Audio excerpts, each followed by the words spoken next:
Good morning, ladies and gentlemen. Namaskar.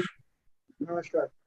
My name is Ravi Shankar Tandavan, and I'm honored and delighted to be your host this morning. My very best wishes and greetings to each one of you on the National Safety Day. We've all gathered together to celebrate and rededicate ourselves to safety on National Safety Day, celebrated across India on this day, the 4th of March. Shouldn't we actually be asking, what is safety? Now, having asked this question, is it different for everyone? Is it different for a mother or a parent? Or to a child? To a teacher? Or to a student? To an employee? Or to an employer? To a businessman or to an industrialist? Or for that matter, to you and to me? Safety means the same. Yet, ladies and gentlemen, it is different for different people. So, friends, before we even attempt to answer that question, should we not be in turn asking a question? And that, ladies and gentlemen, is the first step to understanding safety. Is safety a physical attribute or a psychological state of being? We say people were moved to safety. Now that's a physical place. And when we say, I am safe here, I guess it's a mental state, isn't it? Therefore, safety is a realm that's complicated and very hard to explain, isn't it? This is also because safety can never be measured. Only the aspects of safety can be. It may not be appropriate to say this here, but the word safety is probably the most used and abused word. And I say this because it is most often very loosely used. The only way to getting around to understand safety is by exploring, discussing, and analyzing the risks in our environment. Safety, I think, is a group activity that must take the bottoms-up approach. Isn't it a collective responsibility and not the prerogative of an individual, a specific department in an organization, or even an association? In order to discuss just this, we've all gathered here to listen to the best of minds, throw light into this aspect, and also deliberate. So the agenda for this morning is as follows. We've all virtually gathered here to witness a historic event of National Safety Council, and that is the launch of National Safety Aptitude Test, NSAT, an initiative of the National Safety Council on the occasion of the 51st National Safety Day. We'll thereafter be taking a safety pledge, after which we'll also be announcing the winners of the NSCI Safety Awards 2021. I guess most of you are aware about National Safety Council, NSC. However, for the benefit of some of the members present, here's a brief for you about NSC. NSC was set up by the Ministry of Labour, Government of India on the 4th of March 1966 as an independent, non-commercial, not-for-profit autonomous society registered under the Societies Registration Act and the Bombay Public Trust Act. It is an apex-level organization in the field of occupational safety and health in India, having its headquarters in Navi Mumbai. NSC has over 10,000 members with 17 states across the country. Having provided this outlook, we wish to now begin the day's program with the lighting of the lamp. This is part of our culture that symbolizes dispelling the darkness of ignorance with the light of knowledge. May we have the lighting of the lamp, please.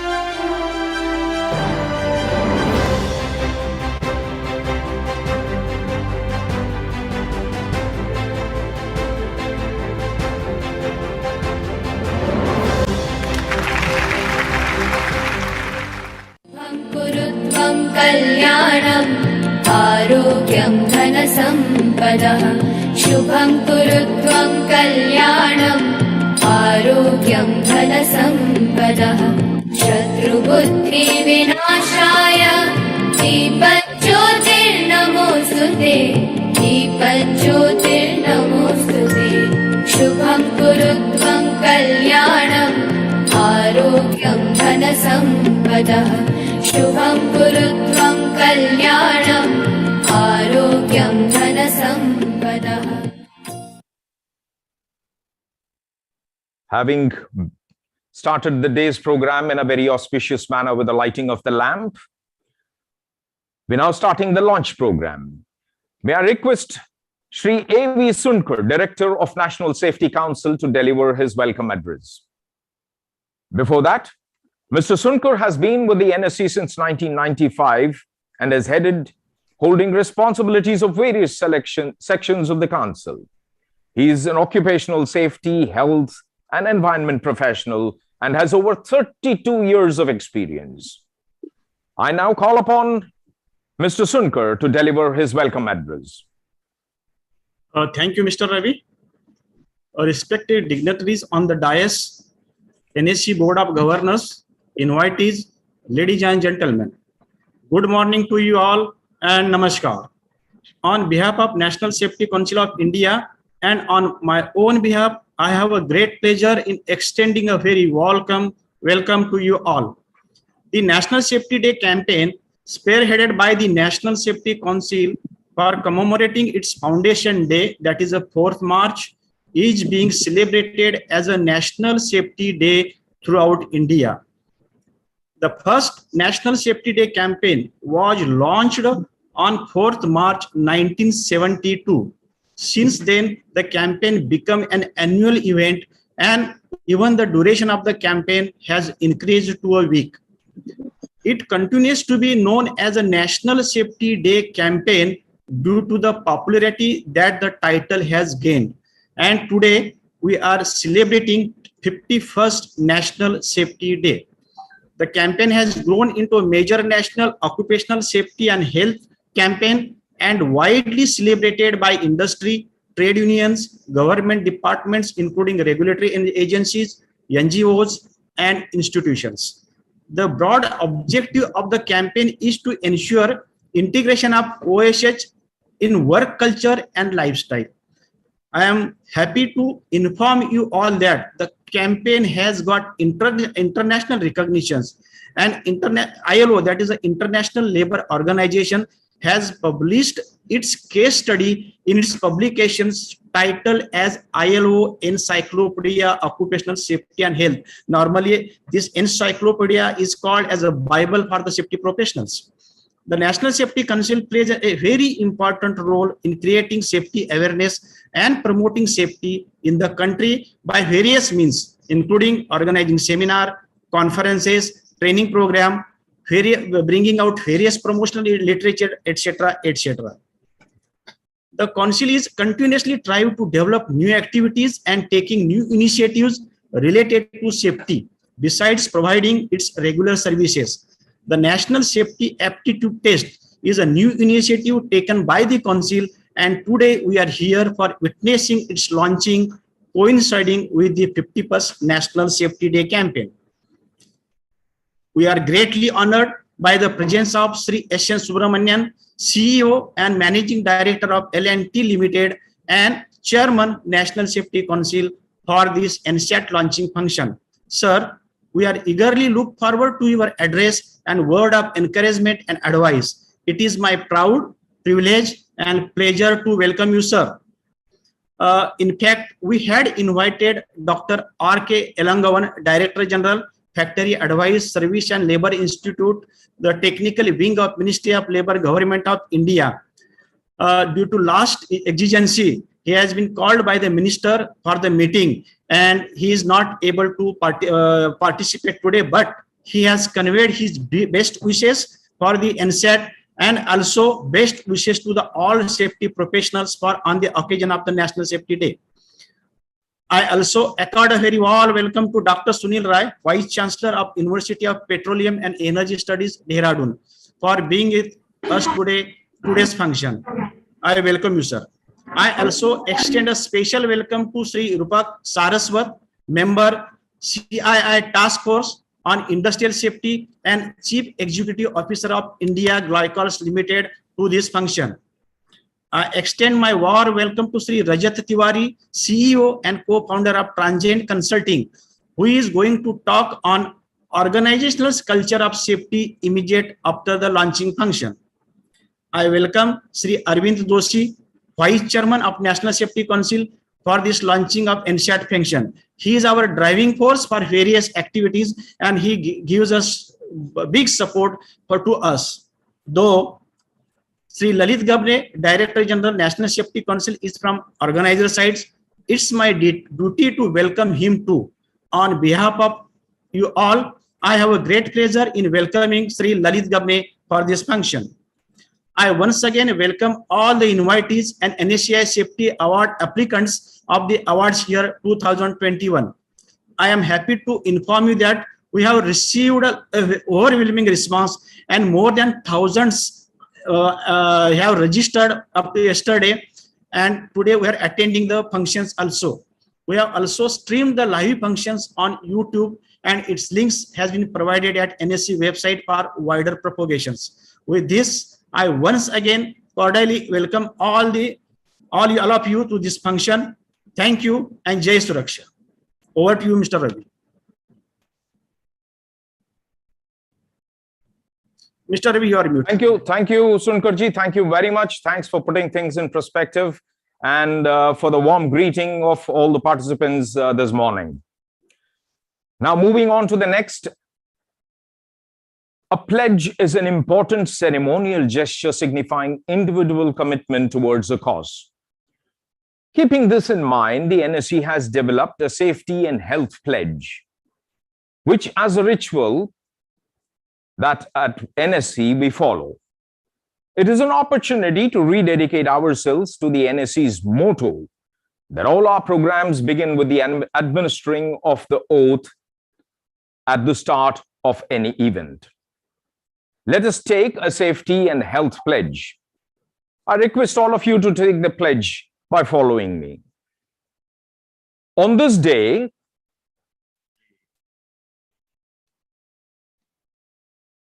is someone following me? On this day,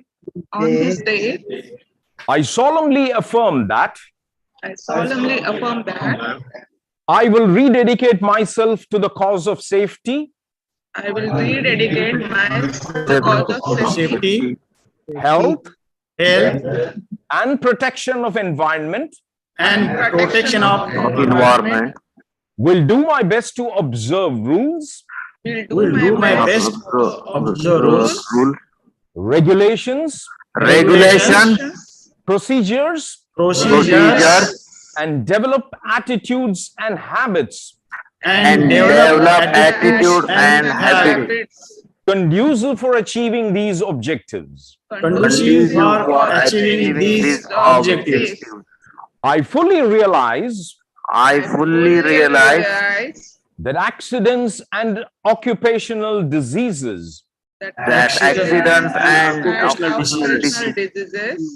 are a strain on the national economy Are a drain on the national economy and may lead to disablements, and may lead to disablements, deaths, harm to health, harm to health, damage to property, property, social suffering, social suffering, and general degradation of environment. and general degradation of environment.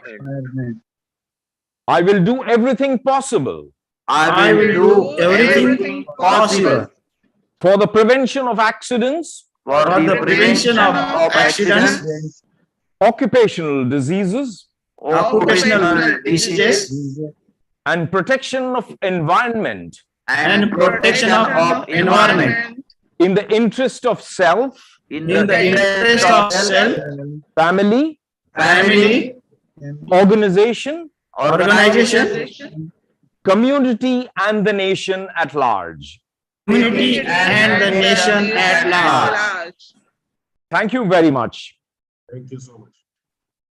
I now request the Director General and Chief Executive of the NSC, Shri Lalit Gabane ji, to take us through the perspective and process of NSAT. Shri Gabane is heading the NSC since 2018. He is a safety, health, environment, and fire protection professional and has over 33 years of professional experience and is a towering personality in fire protection engineering, occupational safety, health, and environment management and strategy. Mr. Lalit Gabane, for you. Thank you so much, Mr. Ravi. Good morning to all of you, the dignitaries on this virtual dais. Sri S. N. Subramaniam ji, CEO and Managing Director of Larsen & Toubro Limited, and also our Chairman of NSC Board of Governors. Dr. Sunil Rai ji, Vice Chancellor, University of Petroleum and Energy Studies, Dehradun. Shri Rupak Saraswat ji, Member CII Task Force on Industrial Safety and CEO of India Glycols. Shri Arvind Doshi ji, Vice Chairman of NSC Board of Governors, and our other well-wishers who are present here, that is NSC board members, CEOs, directors, officers from government, public and private sector organizations, HR managers, academicians, safety professionals, students, and all invitees, ladies and gentlemen, and all NSC staff. First of all, let me wish a very safe, healthy, and accident-free year on the occasion of this 51st National Safety Day. As most of you are aware, National Safety Day was set up on 4th of March as an independent, non-commercial, not-for-profit, autonomous organization. Mr. Ravi Shankar has already spoken about National Safety Council, so I won't spend much time again to tell you what is National Safety Council, but I'm proud to say that today we have close to 10,000 members of National Safety Council spread across the country. It gives me immense pleasure to share with you about our new novel initiative of National Safety Council of India for the first time in the history. Most of us are aware that the appointment of safety officers in factories and construction sites is a legal requirement in India. State governments are empowered to frame rules prescribing qualifications, experience, etc. for the appointment of safety professionals. However, recognizing the importance of safety and need to manage its function, many organizations and establishments are proactively appoint safety officers or safety engineers, even when in some cases it is not requirement by the law for certain establishments. The state factory rules in general require degree or diploma in engineering or technology or degree in science with physics, chemistry, maths, with additional qualification in industrial safety from recognized institution as a basic thing for appointment of safety officer. Also, in order to develop necessary competence and build capacity, many educational institutions in India, universities, industry associations, and other such organizations have been conducting special degree and diploma programs in industrial safety on either full-time basis or part-time basis to meet the rising demand of safety professionals in this country. However, industries and employers still struggle to get suitable candidates for appointment who meet their requirement as safety officers. Looking at all this scenario in the country and to overcome the difficulties faced by the industries for recruiting suitable safety professionals, the National Safety Council of India has decided to introduce the initiative for conducting a national safety aptitude test. We call it as NSAT, NSAT, to help the industries in screening the prospective safety officers and safety engineers, safety professional. So what is this NSAT about? NSAT is an examination which will be conducted by NSC headquarters to assess the prospective safety professionals' capabilities and understanding of safety, health, and environment domain, besides their leadership abilities and general aptitude necessary for the safety profession. NSAT is a screening test and will be helpful for the employers to select top-class safety professionals based on their NSAT scores and raise the bar from the present. It will also be very helpful to students who would like to pursue safety as their career, and they may take NSAT as their own choice to showcase themselves that they are better than others. Also, employers may consider NSAT score as a prerequisite in the selection and recruitment process of safety officers in their organization. Students with better NSAT score will have better opportunities. Let me tell you, NSAT is a voluntary initiative by NSC to help organizations, and it is not intended to replace any mandatory qualification required by the state governments for the appointment of safety officers. This exam will be conducted at pan-India level like other exams such as GATE, CAT, GMAT, etc.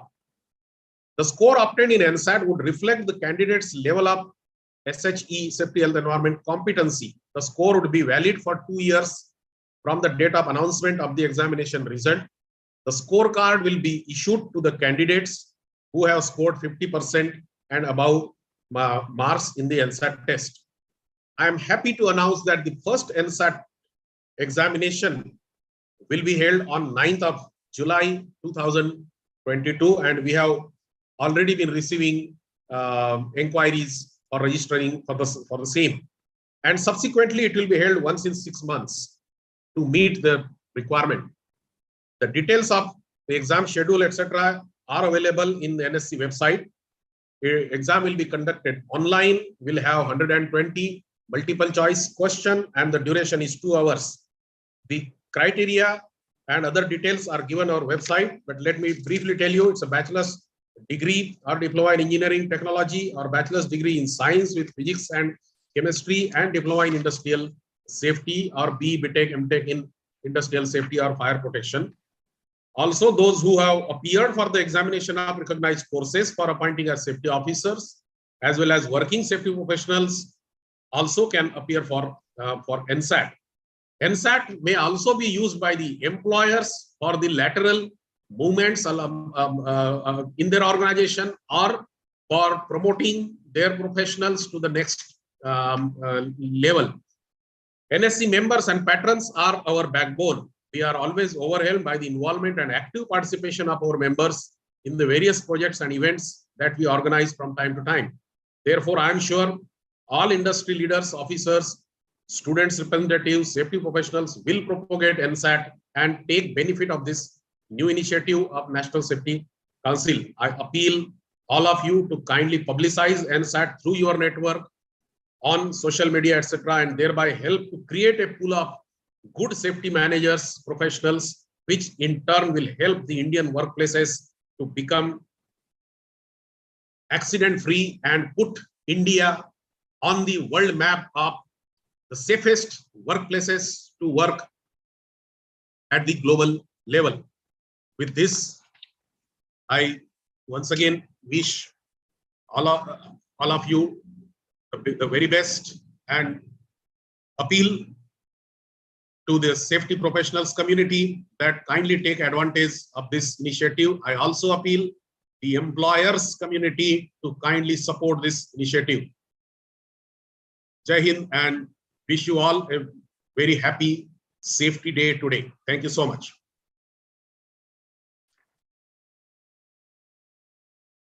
You're on mute. Thank you, Gabaneji. That was very clear, and that was very useful. First of all, congratulations to NSC and its team who have worked tirelessly to introduce the NSAT program. That is sure to be a shot in the arm for both organizations, industries, and candidates who wish to foray into a safety career. Sri Gabane also clarified and dispelled any doubts that students and safety professional aspirants may have. Wishing NSAT all the very best in creating a safe environment in the country. We would now like to have Sri Rupak Saraswat, who will speak about the industry perspective from the CII point of view. Dr. Yeah, can you hear me? Yes, sir. Yeah, good morning, and thank you for giving me this opportunity. First of all, let me congratulate NSC as well as the leaders leading. Rupak, you are not very loud. Okay, is it better? Yes, much better now. Okay. Thank you. So I said thank you for giving me this opportunity to share my views on safety, health and environment, and I must congratulate National Safety Council for this wonderful initiative. And without going into too much introduction, let me talk about why I think it is important from where I come as a professional, as a citizen of the world, and also as a member of the industry. And what is important? So if you look at safety, health and environment, which is what NSAT would also try and address in terms of skill building, actually safety, health and environment are very much interrelated and not very different. For example, if we hurt ourselves with immediate pain or injury, we call it safety.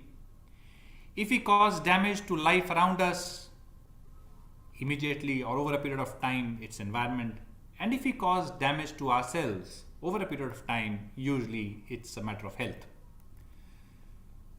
Now, let me come to saying that why this is so important. Trying to talk about some numbers. Can you take a guess how many people roughly terrorism kills per year? It is roughly 40,000 deaths based on average of a few years. Natural disasters based on average about 10 years is about 65,000 people per year. And if you look at wars over the last 50 years or so, it is about 1 lakh people per year.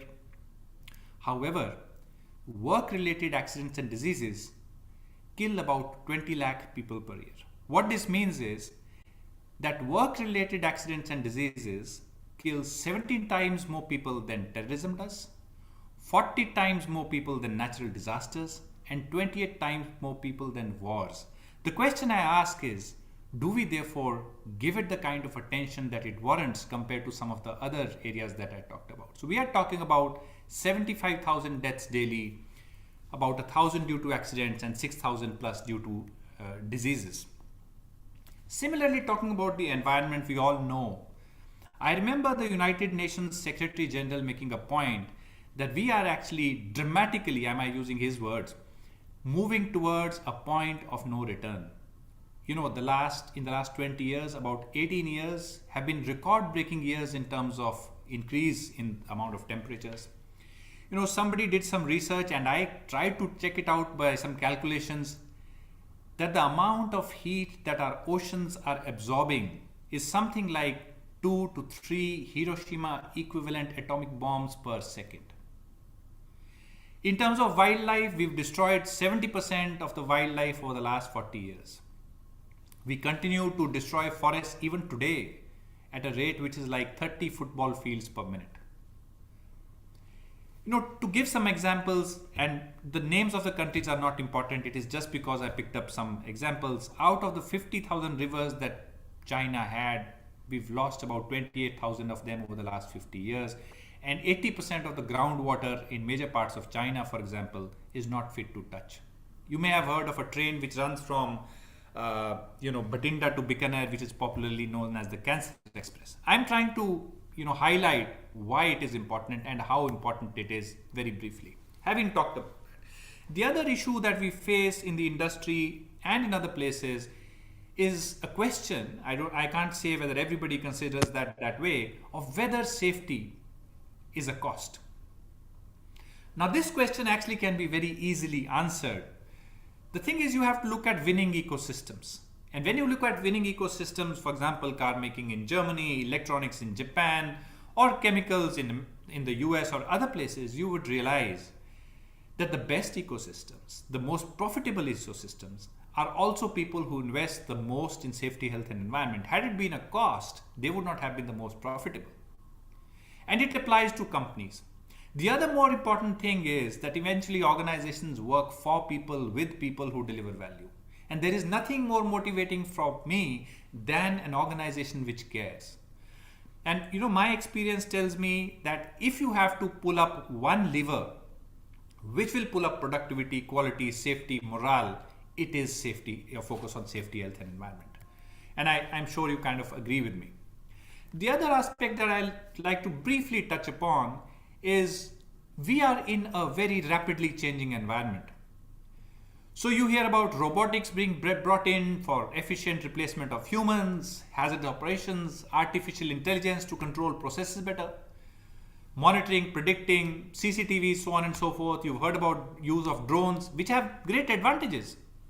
You are hearing about wearable and implantable devices. We are all now experiencing virtual reality in some form or the other, nanotechnology and biotechnology. Why did I talk about this?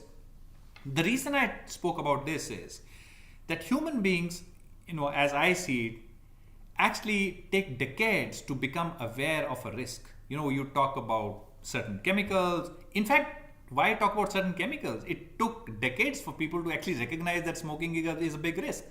So are many other chemicals. I believe that we tend to act only when there is something radical that happens and there is a pressure from court or public opinion. And therefore, we need to start considering those risks right now. To give you a very stark and an interesting example, because it might register in your minds, is do you know that the semen count for human beings has dropped from 99 to 47 at a rate roughly 1% per year. At some point in time, it might do the world a little bit good, we'll produce less humans. But this is trying to look at stress, lifestyle, chemical exposure, and things like radiations, which we have not paid that much attention to. We talk about asbestos and holding hand railings, but more severe and affecting millions of people are issues, and I'll not go into details. These are names of disabilities like tech neck, double eyelids. People in future will have thicker skulls. Have you heard about Tex claw, cubital syndrome, and sleep deprivation causing a whole host of diseases? The important point is that boundaries between work and off work are blurring, and we need a much more holistic approach. So what's important? I think there are three things which are important. The number one thing which I think is important is know-how. But know-how is not the most important. It is relatively easier to obtain.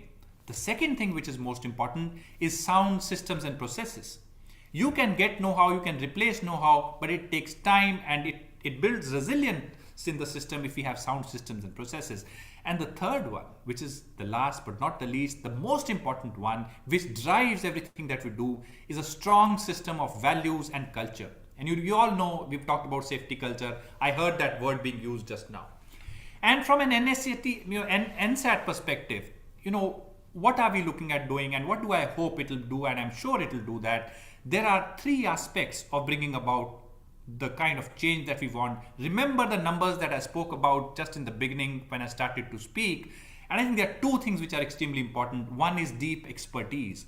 One of the things I kind of recognize that when we talk to leaders or many other people about safety is on the sideline. They don't think it is something which needs deep expertise. It needs ki हाँ यार ध्यान रख लेना, थोड़ा ध्यान से करो. That's not what is safety. It is much more than that. People who are associated with safety realize That process safety, for example, monitoring, for example, protection, for example, response, for example, needs a high level of expertise, which is extremely cutting edge, which is extremely detail oriented, and that recognition is required. The other thing which is required is behaviors. You all know, behavioral safety, the importance of culture, the importance of awareness, and drilling down to human psychology, because that influences behavior. And last but not the least, which drives both of these two which I spoke about, which is deep expertise and behavioral safety, is leadership. Now, what is leadership? Is leadership being a boss and being on top of a pyramid? No, it's not what leadership is all about.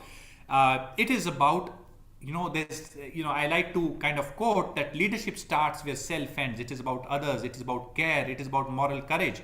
And it is about being, not about being seen. I think it's very important from the safety perspective that we make it about being and not being seen. I remember quite often there's a very cliched question which is asked, which, they say, what keeps you awake at night? And the CEO or a leader would say that, safety keeps me awake at night. But if it does, my question is, where do you put your best commandos? Are you putting your best resources onto what keeps you awake at night? Because otherwise it's not keeping you awake at night. And it should keep us awake at night. Remember the numbers that I quoted to you before.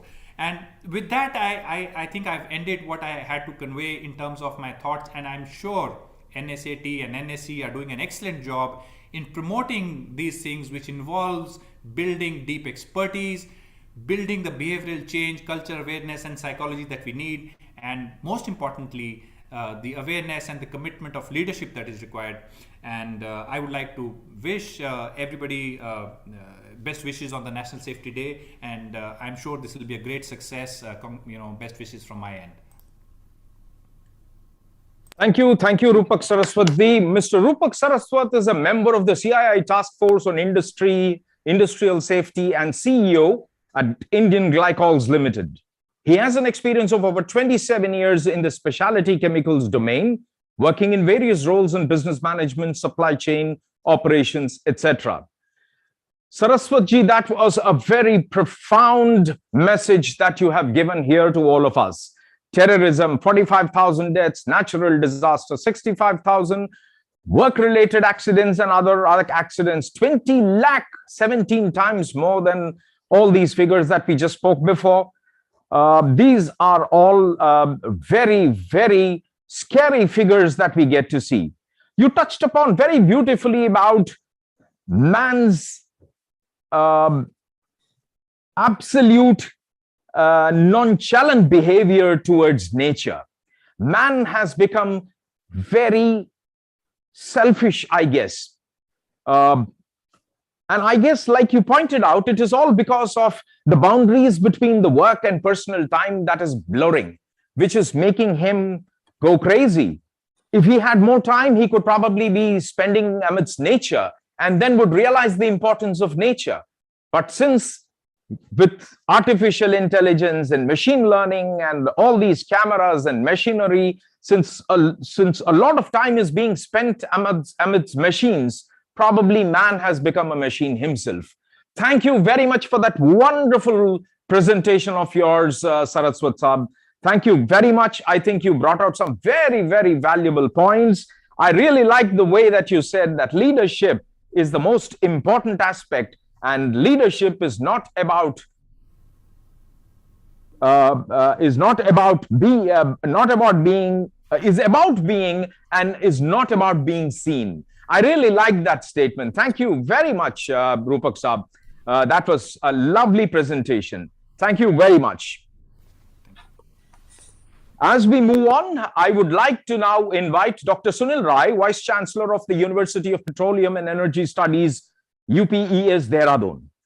A veteran academician, he has vast experience of 42 years, with 20 years in academics and 21 years serving the nation with the Indian Navy and 2 years in the corporate world. Prior to joining UPES, he was the Vice Chancellor of MIT Arts Design and Technology University, Pune, and Director on the Board of Maharashtra IT Corporation, Government of Maharashtra. Delighted to welcome you, Dr. Rai, to deliver your special address, sir. Dr. Thank Rai, you. for you. Thank you very much, Ravi Shankar ji. At the outset, let me thank the National Safety Council for giving me this opportunity to be a part of this very important event on the launch of NSAT, which is required for every citizen in the nation as per me. I would like to especially thank Lalit Gawane ji, the Director General NSC, and Shri Sundkar ji for sending me this invite and making me a part of this wonderful event. Thank you very much. I also pay my respect to Shri S.N. Subramaniam ji, the CEO and MD of L&T, and Shri Rupak Saraswat ji, who we heard just now so eloquently, touching upon some wonderful points. I'm delighted to be a part of this particular event for several reasons. I had been in the Indian Navy, as was mentioned, and to us, we believe that safety is the seam that joins life. Don't let a loose thread bring it down. And one small incident that I would like to quote: when I was senior engineer of a particular ship in a particular naval base, which was undergoing medium refits. And obviously, at that point of time, the equipment is all open and there are a lot of items. And then there was this fire in the aft engine room where we installed the generator sets. Now, we lost a lot of equipment and we also sadly lost few men. And there were a few things that when I was as an inquiry officer collating, I could echo whatever was being just said by Saraswat Saabji, that, it's all about leadership. So basically, there was a kind of, normally as in the Navy, we do not really panic, but then sometimes this was a combination. It was in the dockyard, so there were other people. And then there were some very simple things like before you enter a compartment which has already got caught fire and there's smoke, the first and foremost thing one does is to aerate it. You have the blowers, etc. The second one is don't enter without the proper safety suit that you are supposed to enter that compartment. And the third one is anybody who's tending to that should be fully aware of the place, environment, equipment, operating procedures, and so on and so forth. And in this particular case, all three were disregarded. And that is why we had the kind of accident that we had. This was just to demonstrate that safety is actually a matter of habit. Safety is a matter of resolve, as was so nicely brought out by Sri Rupakji. I would like to just present three viewpoints or three suggestions that I am making that make safety a concern for everybody, and that's what we believe. Safety is everyone's concern. It's not just NSC or the safety officer or anybody. It is basically every person who is involved in a day-to-day life is responsible and for the safety, and he or she is the leader as far as we are concerned when it comes to managing safety is concerned. So three aspects to build culture safety. We are at the university holding the National Safety Week. I would like to share that these are the kind of things that, okay. So this is the pamphlet that we are showing, giving to all, where we are talking about fire safety, road safety, what does somebody do in case of earthquake, because we are in Himalayan region, which is on the fault zone, and of course ergonomics at work, to maintain a correct posture for the ensuring that you are pursuing good health. So it's being participated very well. It pleases me to report when I entered the gate today, they all in fact stopped me and then they gave me this card, and the students are very enthusiastic about it. We are calling it nurturing young minds as far as the safety is concerned. So three things that we are doing and suggesting always, the aspects to maintain the culture of safety. First one is knowledge. The second one is attitude, and third one is practice. As far as knowledge is concerned, it's important that you have the knowledge of the surroundings that you are working in. You should know which are the exits, which are the fire exits, and where are the hydrants placed, and so on and so forth. It's customary, of course, that I do see a lot of corporates doing these fire safety drills. We also have a Department of Health and Safety here at UPS, and we run some courses for our corporate friends. So they do it, but how many of us really know about what are the escape routes and so on and so forth? So one is a good knowledge of the surroundings. Other is about knowledge of the equipment. I think it is all these firefighting equipment or safety equipment. These are not complicated equipment that somebody with an average intelligence cannot use it. And therefore, I think there are, of course, specialist equipment which should only be tended by the trained operators. But I think operating a fire hydrant or operating a nozzle and things like that should be, everybody should be able to. So about knowledge about equipment, and very importantly, knowledge about the procedures. When this happens, what does one do, and so on and so forth. So first one I'm suggesting is knowledge. Enough is done about these. There are boards that are displayed at prominent locations in various organizations, and we appreciate that. And of course, there are regular monthly or bi-monthly fire drills, safety drills that are happening, and I encourage that friends must do it over and over again.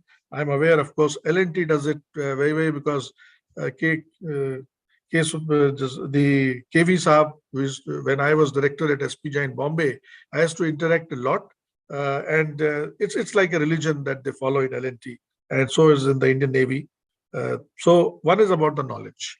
The second one is about attitude, and so nicely it was mentioned also by Rupakji. First part of the attitude is discipline. Now, discipline should not be misconstrued as something which is only for defense forces. Discipline, in my book, is quite simply, it's a commitment that one gives to himself or herself and lives by it. That's all. That's discipline for me.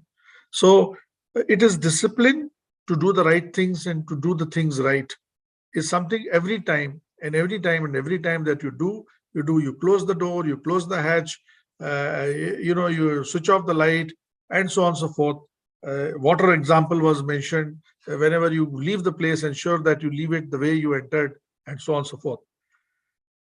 The second aspect is about honesty. If something goes wrong, it must be honestly reported, honestly shared, because pushing things under the carpet can result into major aspects. And honesty of purpose of the attitude that I'm talking about, and no complacency and no shortcuts.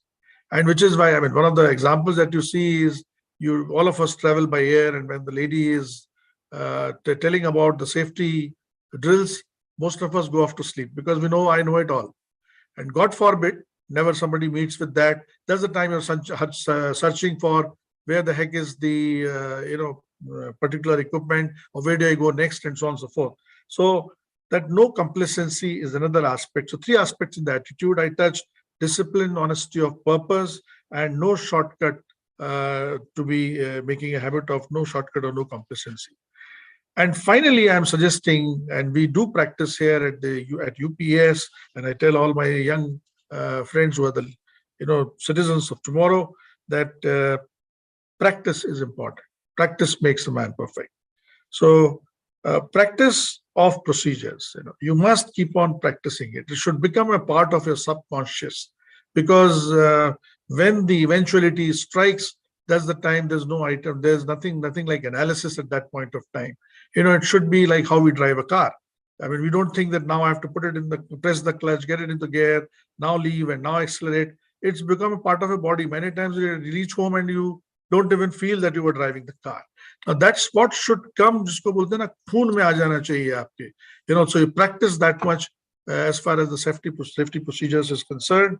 I encourage the people to use dashboards and tools and a lot of IT. I think all the safety equipment, and I'm sure NSC will cover a lot of it, are today very highly AI enabled, IT enabled, and one must use the data and use those equipment, the dashboards, and be alive to.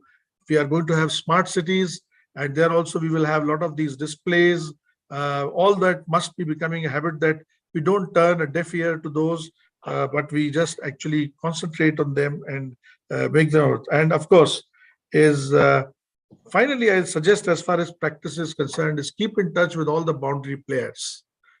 The boundary players are the ones who interact with. Particularly, I was just addressing somebody in the oil and gas sector the other day.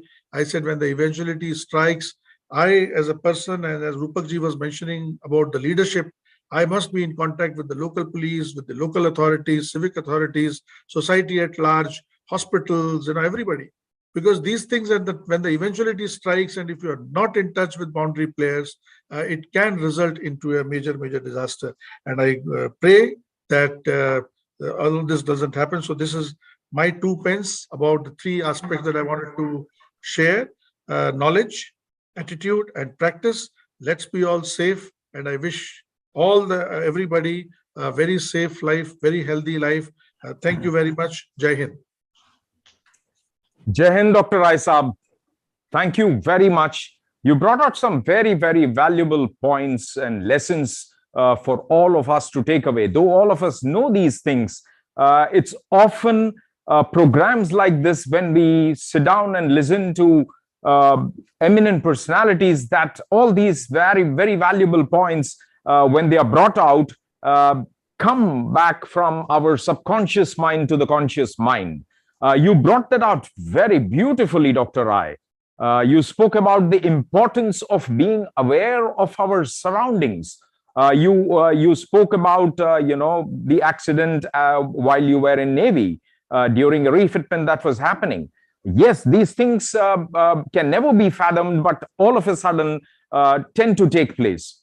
You spoke about knowledge and the importance of knowledge on the equipment that we use for protection, to be of help to people in case of an emergency. Sometimes lack of knowledge or attempting to do things without proper knowledge also becomes quite dangerous, to the people who are there. Like they say, intel inside. It's also extremely important for an intelligent man to be outside. If you have intel inside and idiot outside, yes, we will probably face a lot of problems. You spoke beautifully about discipline. Discipline must be part of our attitude. It must be like the clothes that we wear. And honesty of purpose. Who cannot agree with you, Dr. Rai? These are so valuable points that you brought out. Honesty of purpose is very important, and no shortcut. In a country that sometimes hails and celebrates shortcuts, I think you brought out a very, very valuable point, especially for us in India. It's extremely important for us to stay away from, getting into shortcuts. Practice makes a man perfect. Yes, all of us must practice all these things. You spoke very beautifully, probably in the same lines of Isha Jaggi Vasudev, when you spoke of Sadhguru, when you spoke of, being and living in the movement. You beautifully brought out the fact that sometimes when we get into our cars and reach our office or come back home, we don't even realize how we traveled this entire journey of half an hour or 20 kilometers or whatever it is. We have begun to lead our lives in a subconscious, routine way. I think we should now begin to lead our lives as though the lights are off and we have to be absolutely switched on as to where we are, what we are doing. Very, very valuable point there, Dr. Rai. We must also be in touch with the boundary players. Very, very valuable lesson for all of us. We must indeed practice that. Thank you, Dr. Rai. Thank you very much for that lovely, presentation on how we need and what we need to be in order to be safe. Thank you once again, Dr. Rai, for that presentation. Ladies and gentlemen, unfortunately, as already announced by Dr. Sunkar, Dr. R.K. Ilangovan is not amidst us. It's our loss that he is not present today, the government's gain. So now it's time to receive inspiration once again and words of support and wisdom. Who else can we ask for this purpose other than Sri S.N. Subramanian?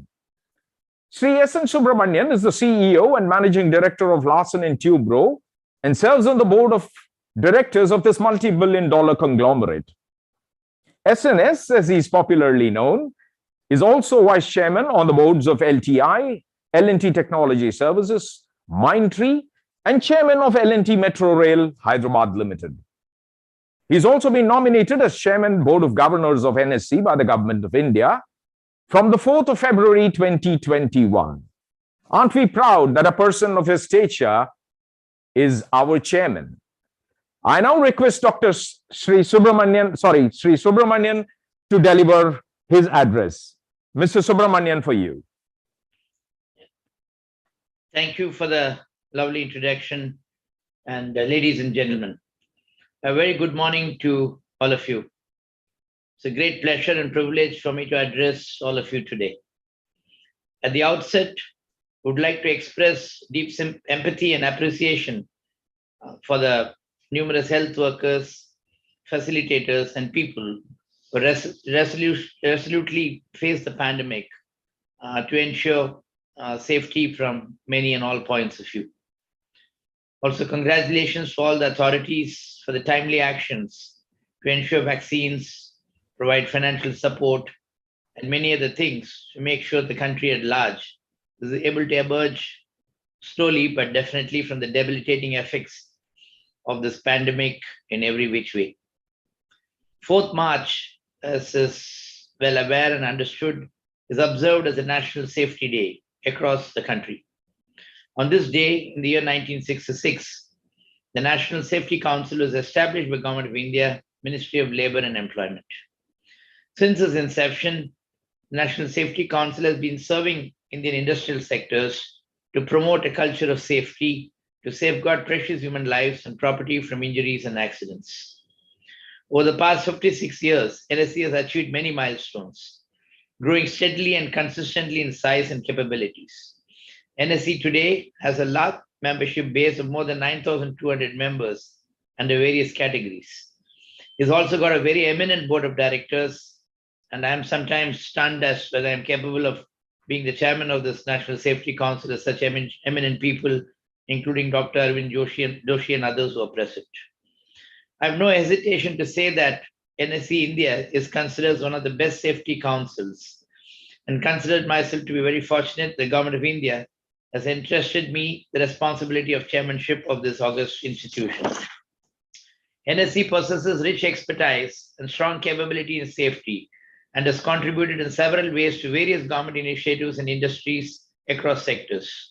To name a few, NSC has been involved in preparing the chemical disaster management guidelines for NDMA, developing chemical emergency management expertise through UNIP's APPEL program. It has in fact pioneered the concept of safety for adults in India. NSC has been recognized as a competent safety auditor by state governments, public sectors, sports, and several private sector organizations, including, if I may add, L&T. It's a matter of pride that NSC officers actively support the Bureau of Indian Standards in the safety-related standards development process. They're actively involved in the expert committees set up by the Ministry of Labour to frame standards for the OHS Code 2020. You may be aware that NSCI Safety Awards has become India's most prestigious safety awards and undoubtedly serve as one of the important tools to foster continuous improvements in safety performance in organizations. As much as I know, many project directors, many people who are in various aspects of work look forward to getting this certificate from NSC. Safety, health, and environment, SHE as we call it, is gaining increasing importance day by day.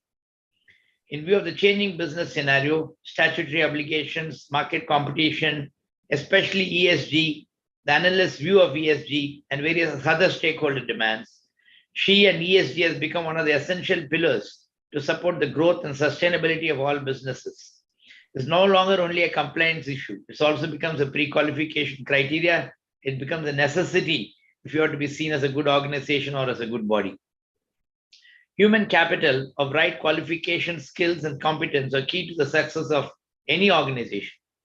Rapid industrial growth, the demand for related infrastructure, construction projects have put greater thrust and demand for safety professionals. Although organizations recognize the need to have qualified safety professionals to manage the ESG and SHE functions, they often face massive challenges, and trust me when I say this. NSC regularly introduces new and relevant initiatives to address the challenges faced by industries. Today, I'm extremely delighted to share with you that NSC is taking a giant stride by introducing its new initiative, NSAT, the National Safety Aptitude Test, a unique contribution to India during this Azadi Ka Amrit Mahotsav. On safety and technology, more than 2.8 million non-fatal workplace injuries and illnesses were reported by private industrial employers, as much as I know from the statistics available in 2017. Safety is multidimensional and has aspects of health, environment, and also add-ons. Safety of individuals working for organizations is utmost important because it tells you what kind of organization it is if you believe in safety. One, it is contractual as well as moral liability. Second, it's a push from investors and the community, as I said. Dow Jones Sustainability Index has environmental sociality dimensions with 50% weightage. This will get adopted even in India in times to come. And I can tell you it's already getting adopted. And many analysts and others are asking even organizations like us questions on this, including our ESG record and safety practices. There could be 5 common underlying causes for incidents which many of us should focus on. Inadequate training and compliances, which has to be tackled at organization level. Compliance to safety working is one of the reasons for some and many fatal incidents. Improper decision making, lack of judgment. Maybe in our mind we believe it is all vidhi and what is to happen will happen, and to change that is very difficult because that's how we are born with, including us. If the policeman is not there and the red light is on, we simply walk across. The policeman is there, we tend to show as if we are going to stop. I also keep prodding my driver on this, but that's the way all of us are. Inadequate work standardization and procedures in our work sites. We have too many compliance requirements and too many non-standard procedures. And if we can bring some reasonability in it across the board, across many sectors, I think this could pave a path. Lack of adequate supervision and lack of adequate supervisory knowledge. And most important, when operations are on, safety personnel, even if they see something bad, are not able to interfere because they're not sufficiently empowered or not sufficiently placed in the hierarchy because they're not able to intervene to take decisions. Demand for a safe workplace should also be bottom up. It cannot alone be driven from top. One needs to get home safe every single day. Please demand that the systems and procedures that are being followed are safe, and please comply with the same. That all HSC and responsible persons should drive this message to all workmen, laborers, etc., including subcontractor workers, to be considered as our own. Only then this will change. Technology is playing a crucial part in improving safety these days. To Mr. Lalit Gabane, I've been giving him some of the good practices that we in L&T have. And I've been telling him that similar modules can be prepared for other aspects and sectors of the society at large. For example, remote monitoring tool reduces risk of employees. Various safety apps created helps overall safety guidelines to be followed. Example, project management, contractor management, all through videos and various apps. Creating various audio, visual, and both AR and VR technology for safety trainings. Using various unsafe and other acts to come up and put it into various baskets, and using analytics and AI insights helps to evolve basic rules by which safety can be improved. Connected workmen, sensors help in identifying risk and alerts the workers by portraying them on a screen. IoT-based data collection, equipment health monitoring helps in improving safety standards. There are many wearable technologies that can track biometrics, enable calls, scan barcodes, detect exposures, limits to harmful elements and such. And these are being used in many project sites and many sectors and areas in India. Digital maps and renderings and virtual tools for employees to be exposed to various hazards or safety things that would come up, including interactive options. Manufacturers can guide new hires through a 3D digital replica of their factory flow to help them understand safety guidelines and ensure training process. Overall, technology can play a big part in enabling safety across various sectors. Some of the strategies that I would suggest is using of technology in many healthy ways. Technology inventory, create an intentional focus on downtime, help employees develop healthy patterns of screen time use, commit to learning more about these issues. Successful EHS also involves having an aware, empowered, and enlightened workforce. They are the last but vital link in the chain. Training is a very key area. We have two huge safety schools, one at Hazira near Surat and one in Katupalli near Chennai, one in Kanchipuram near Chennai. And these are very modern schools where realistic conditions can be created and people can go and practice and help improve their safety awareness. EHS adherence is also driven by communication, downward, upward, horizontal, regular, consistent, vernacular, and such. In this regard, would first like to congratulate Lalit as the Director General of NSC for conceptualizing many of these novel initiatives and taking some of these forward. Today, Indian industry needs safety professionals of good quality. Through NSAT, the candidates will be assessed for the comprehensive understanding of SHE guidelines, besides the leadership abilities and general aptitude. The score obtained in NSAT will reflect the relative competence level of the candidates in the safety, health, and environment domains. In today's competitive market, such tests play an important role. Right skill candidates to remain relevant, updated, and future ready. I encourage all safety professionals to participate in the NSAT tests because this tells you where you are and tell you how to go forward. I'm sure this initiative will pave the way for successful careers in safety.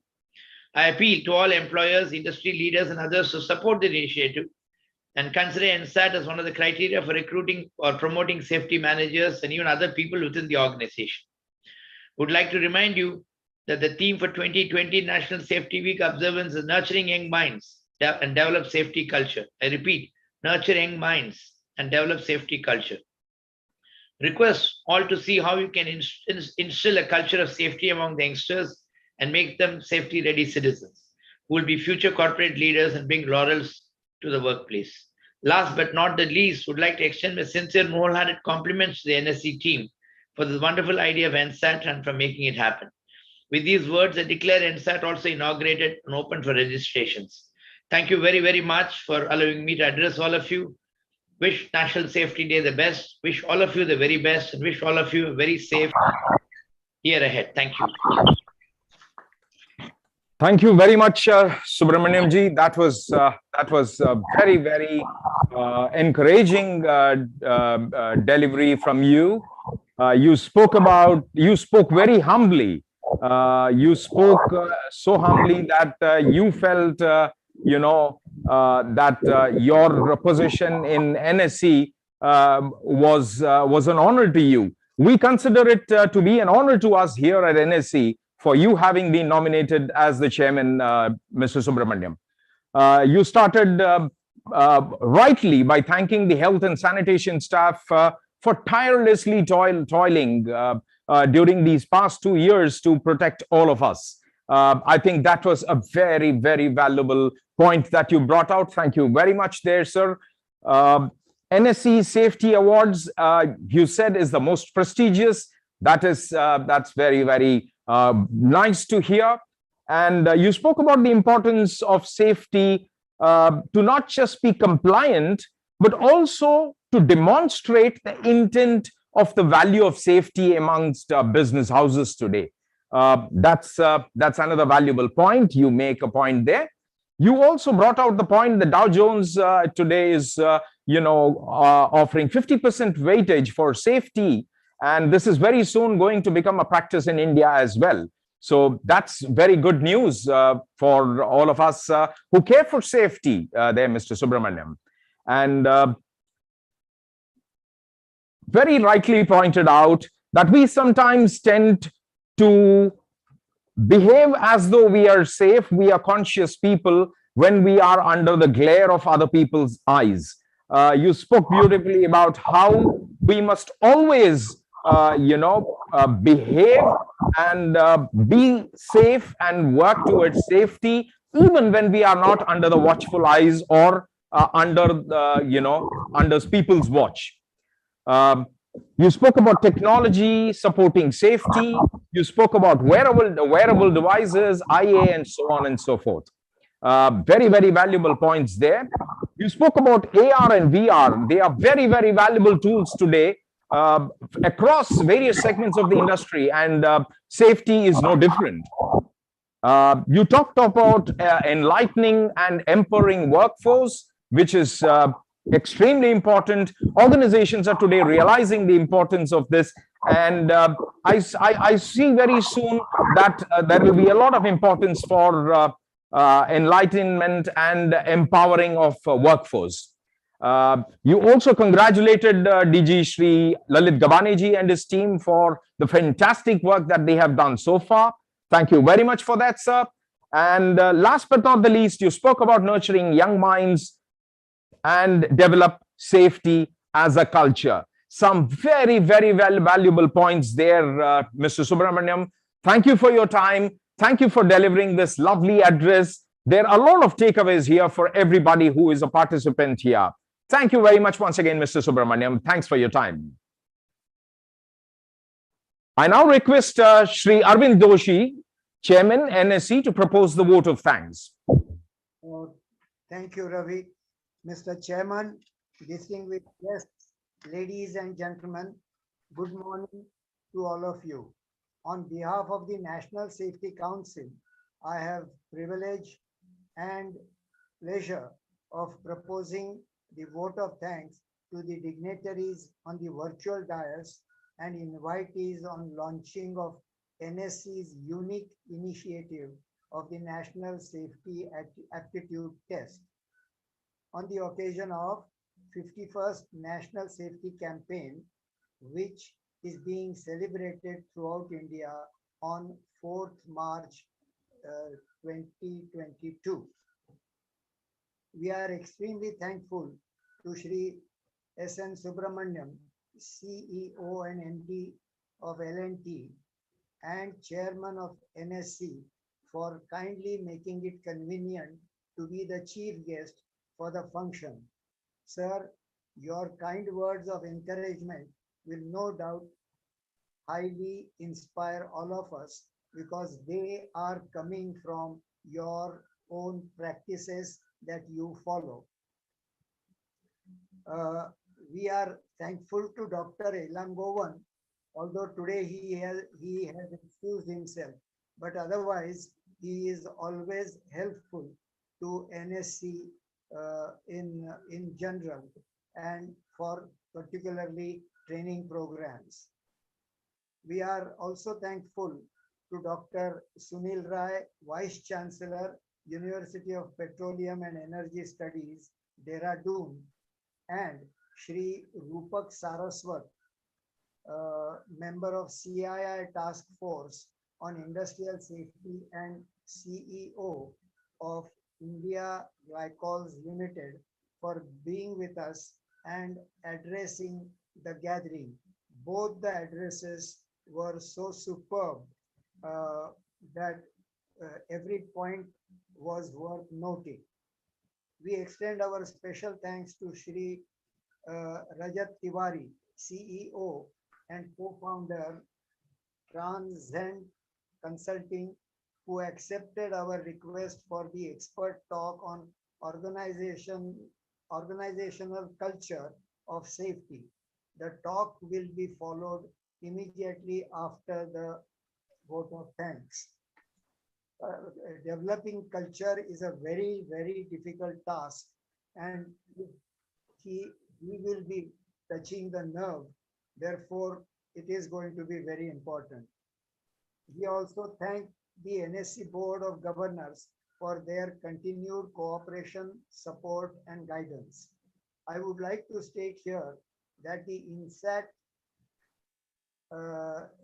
scheme has been developed through supervision of advisory panel constituted by the Board of Governors of NSC. I'm happy that I have been personally involved in the process as the chairman of the advisory panel, along with the board members, namely Professor Kalyan Chakravarti, Dr. S.P. Garg, Mrs. Harpreet Kauran, Shri Lalit Gavane, DG, and wish to express thanks to them.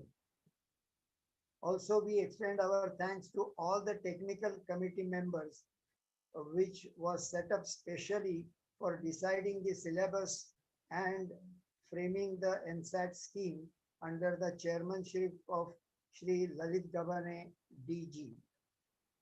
I must thank all the members in the audience for attending the virtual function of on the occasion of 51st National Safety Week campaign, which is started today, and witness the NSC's new INSAT initiative. Before I conclude, I must compliment and thank Dr. uh, Director General Lalit Gabane, other officers and staff of the council for their hard work and untiring efforts for launching this unique NSAT institute. Last but not the least, I would like to thank the management of the Alcod New Delhi for providing support in organizing this online event. Once again, I thank you all. With that, I hand over. Thank you.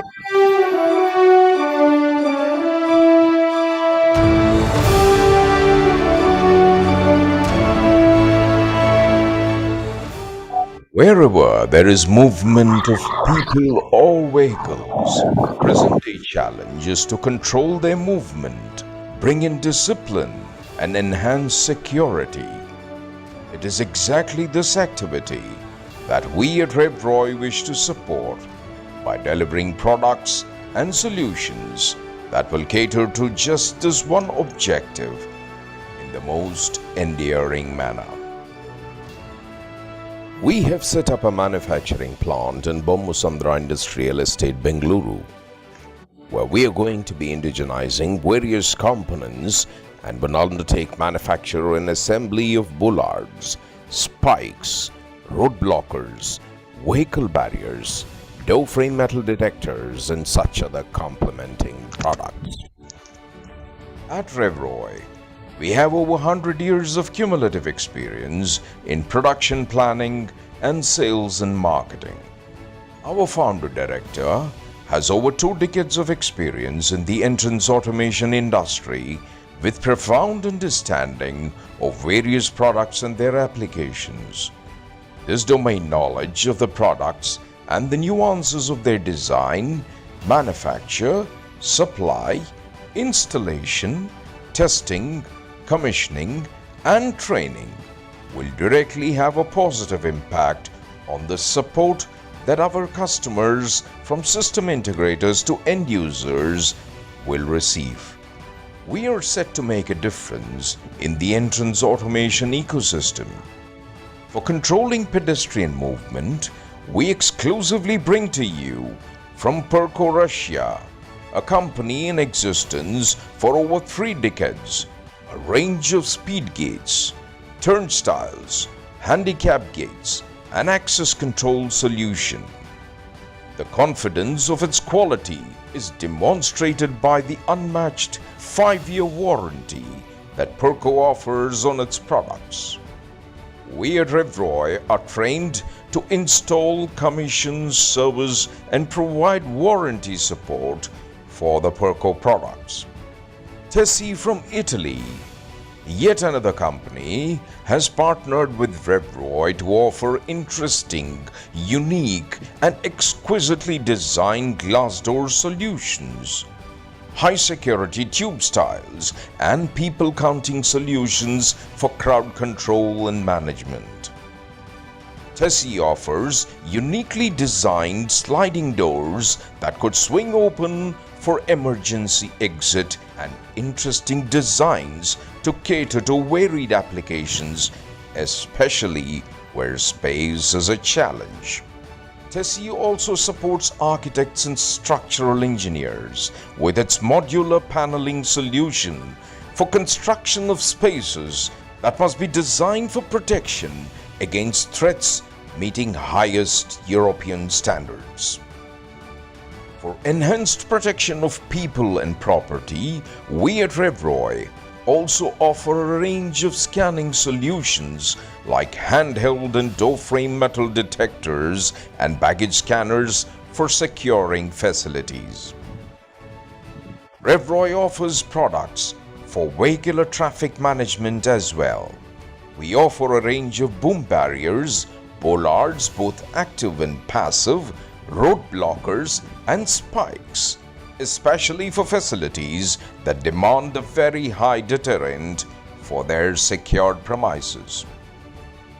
Last but not the least, our specialty solutions also comprise of parking management and guidance solution. For commercial establishments like malls and public parking facilities, the parking management system will aid in collecting parking fees for vehicles, thus helping our clients generate revenue efficiently. Automatic license plate recognition feature may also be integrated and offered to deliver a secure, strong, and a foolproof parking mechanism. Complementing this, we also offer the parking guidance system to companies that are constantly working to consistently improve productivity so as to deliver projects that can comply to green standards by reducing their carbon footprint. This solution provides information of available empty parking spaces for car drivers to instantly identify them, thus reducing the burning of fossil fuel. At Revroy, we not only deliver reliability through fair means, we also deliver fairness that builds our reliability. We are here to set benchmarks for ourselves to constantly improve, excel, and also enhance the quality of products, sales process, post-sales, and warranty support. In fact, we will address the entire purchase process for our clients and make it a delightful and a pleasing experience. We encourage you to aspire for the best and embrace the family of Revroy.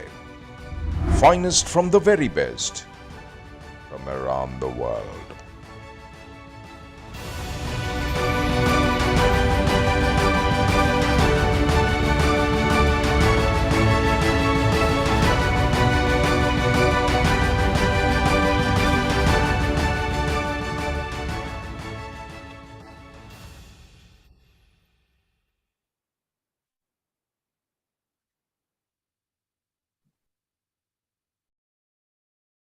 Mr. Ravi, you are on mute.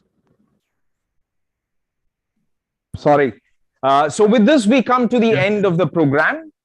And on behalf of the members present here today, NSC has organized an expert talk.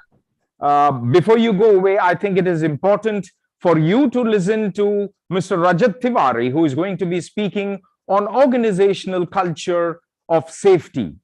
Mr. Tiwari has rich experience of 26 years with reputed multinationals in business management, sales, marketing, branding, corporate strategy, leadership, talent development, learning and development, consulting, organizational culture, behavioral transformation, operational risk management, safety, and operational effectiveness.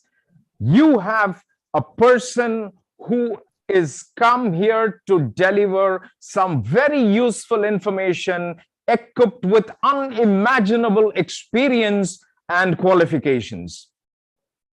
His abiding passion is organizational and individual behavior transformation for building tangible value. He has unique experience of managing profits combined with experience of cultural transformation that Dr. Subramaniam spoke, that Sri Subramaniam spoke about, that helps to ensure that organizational culture transformation is structured to deliver tangible, positive business results for the client organization. I request Sri Rajat Tiwari ji to deliver his lecture. Thank you, Mr. Thandavan, for this very nice introduction. And okay, great. So firstly, thank you so much for giving me the opportunity to talk about culture and specifically safety culture. And also congratulations to the NSC team for setting up and launching the NSAT, which I'm sure would improve and raise the bar on the quality of safety professionals in India. Before I start, let me share my screen so that we can go through the slides in which I'll be talking about culture. So are my slides, is my slide visible here to everyone? Audible, sir. Yes, Yes, sir, visible, yes. sir. Great. So yeah, so I will start, and today's topic is organizational culture of safety. Of course, before I move on, a little bit about myself, which has already been shared here. I have also written a couple of books. The first one I wrote was on how to set up safety management systems in 91 days. I wrote it along with Dr. S.P. Garg and Mr. Gupta. And a second book that I released last year was on shaping organizational culture for success. So you might have realized that shaping culture is a passion for me. And I have been doing it for the last about 10 years in over 31 years of experience with various corporates and different organizations. So let's start with understanding what is organizational culture of safety. So before we go on, let me try and give you a sense of what is culture, right? Because a lot of us have, and I've noticed when I meet leaders and when talk to founders and CEOs, I sense that many of them are not very sure of what culture really means and to what in extent it is impacting the organization and the success of the organization. So let me tell you a small story which will kind of give you a sense of what it really is. So there is this river, and in this river there are a couple of young fish, the newly born fish, and they are going around, they are enjoying the water, they are just going around, they're talking to each other, and they are moving the way any young children will do. And while they're moving around, from the other direction, there is a large fish which is coming towards them. And this large fish, while passing by, looks at them and says, "Hey, kids, how is the water today?" The young fish passed by without any response. And when they moved a little distance, one of them turns to the other and asks, "What is water?" Now, this is what really happens with culture most of the time.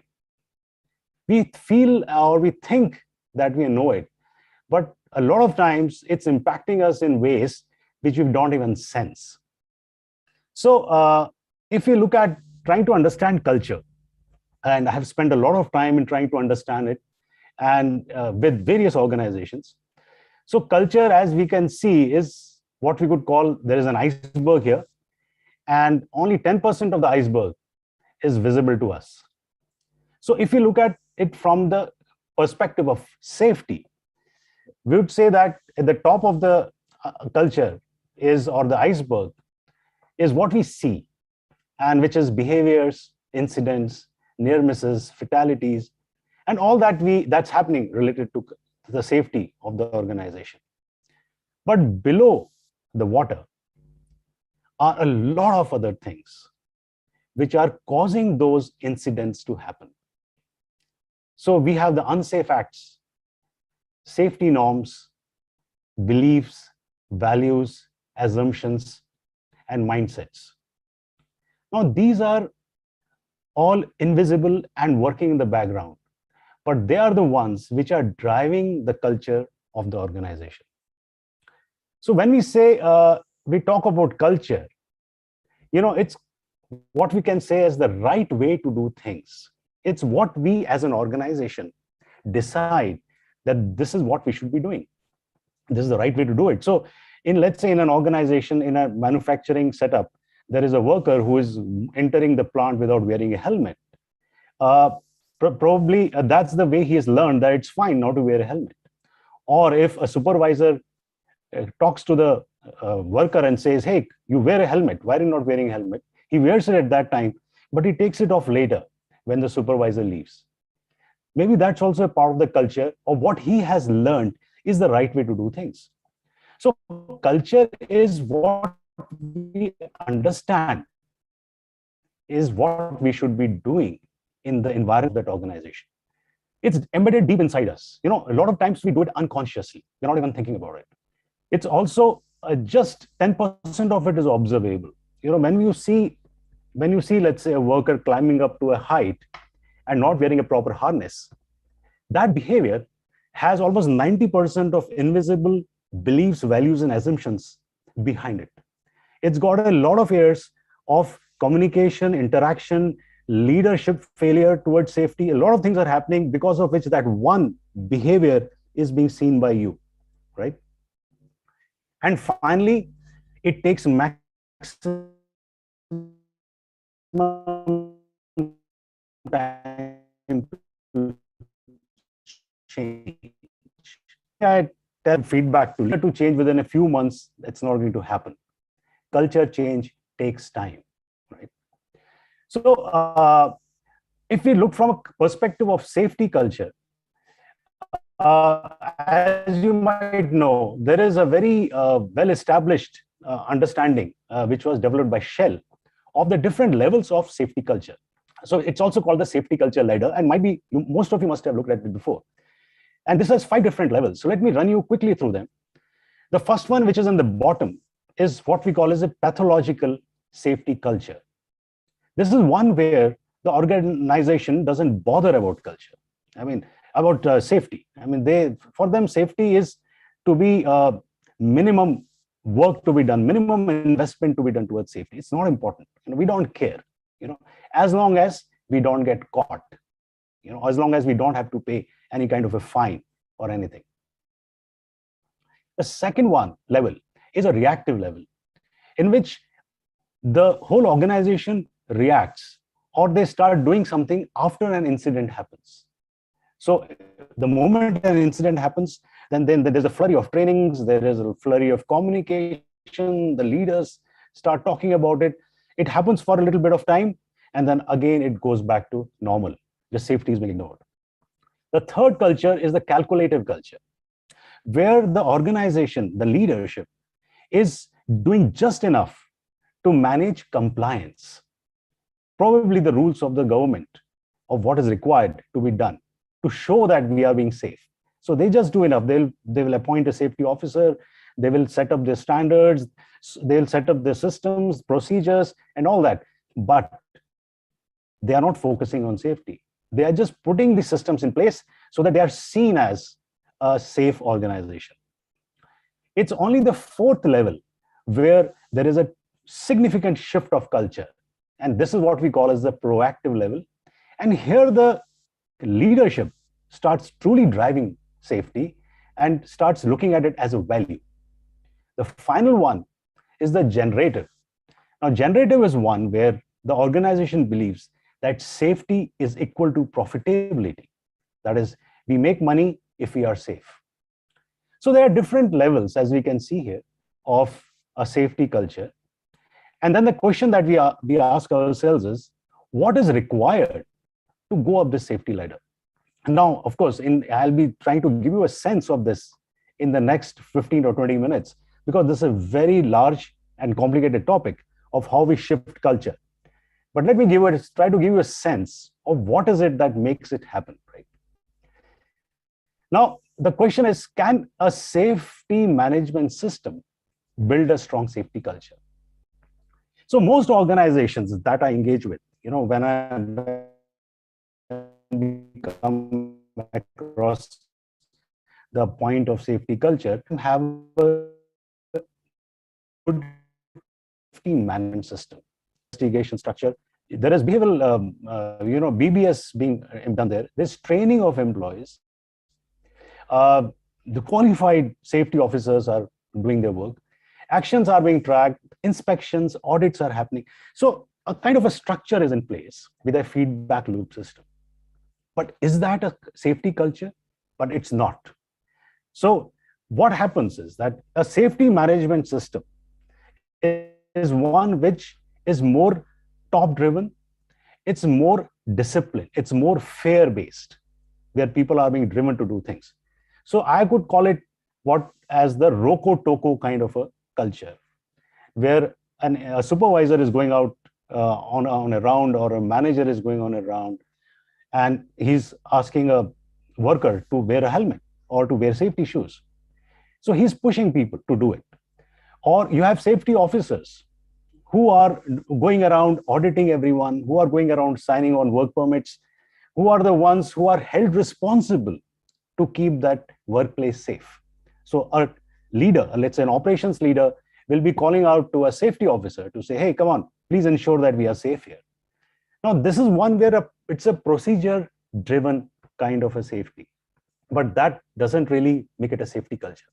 So what would really make it a safety culture, or what would a safety culture look like? So here, let me share with you a very interesting story of when I was working in a very mature safety organization. And I happened to be going to one of our plants with a very senior leader. The senior leader had come from another country, and both of us traveled down to the plant. And at the main gate, of course, we went through a safety video to help us understand how we should conduct ourselves inside the plant. We were given a safety helmet, and we were ensured we had our shoes and all that. But as we were walking out of the main gate and entering into the plant, we were deep in a conversation, and somehow the leader, he was holding his helmet in his hand, but he had not put it on his head. And he was going to put it on his head, but he was just walking in the part of the conversation. We started walking along inside the plant. Hardly maybe 5 meters into the plant, when a worker, walked across and stopped us. And he said that, sir, please wear your helmet. We were amazed at the kind of response from this worker. It was a blue-collar worker. I mean, he was probably coming back from a shift. But the way he responded in a very accountable and a very responsible way, and engaged with the top leader of the organization to ask him to wear a helmet. Now, that is what we call as a culture.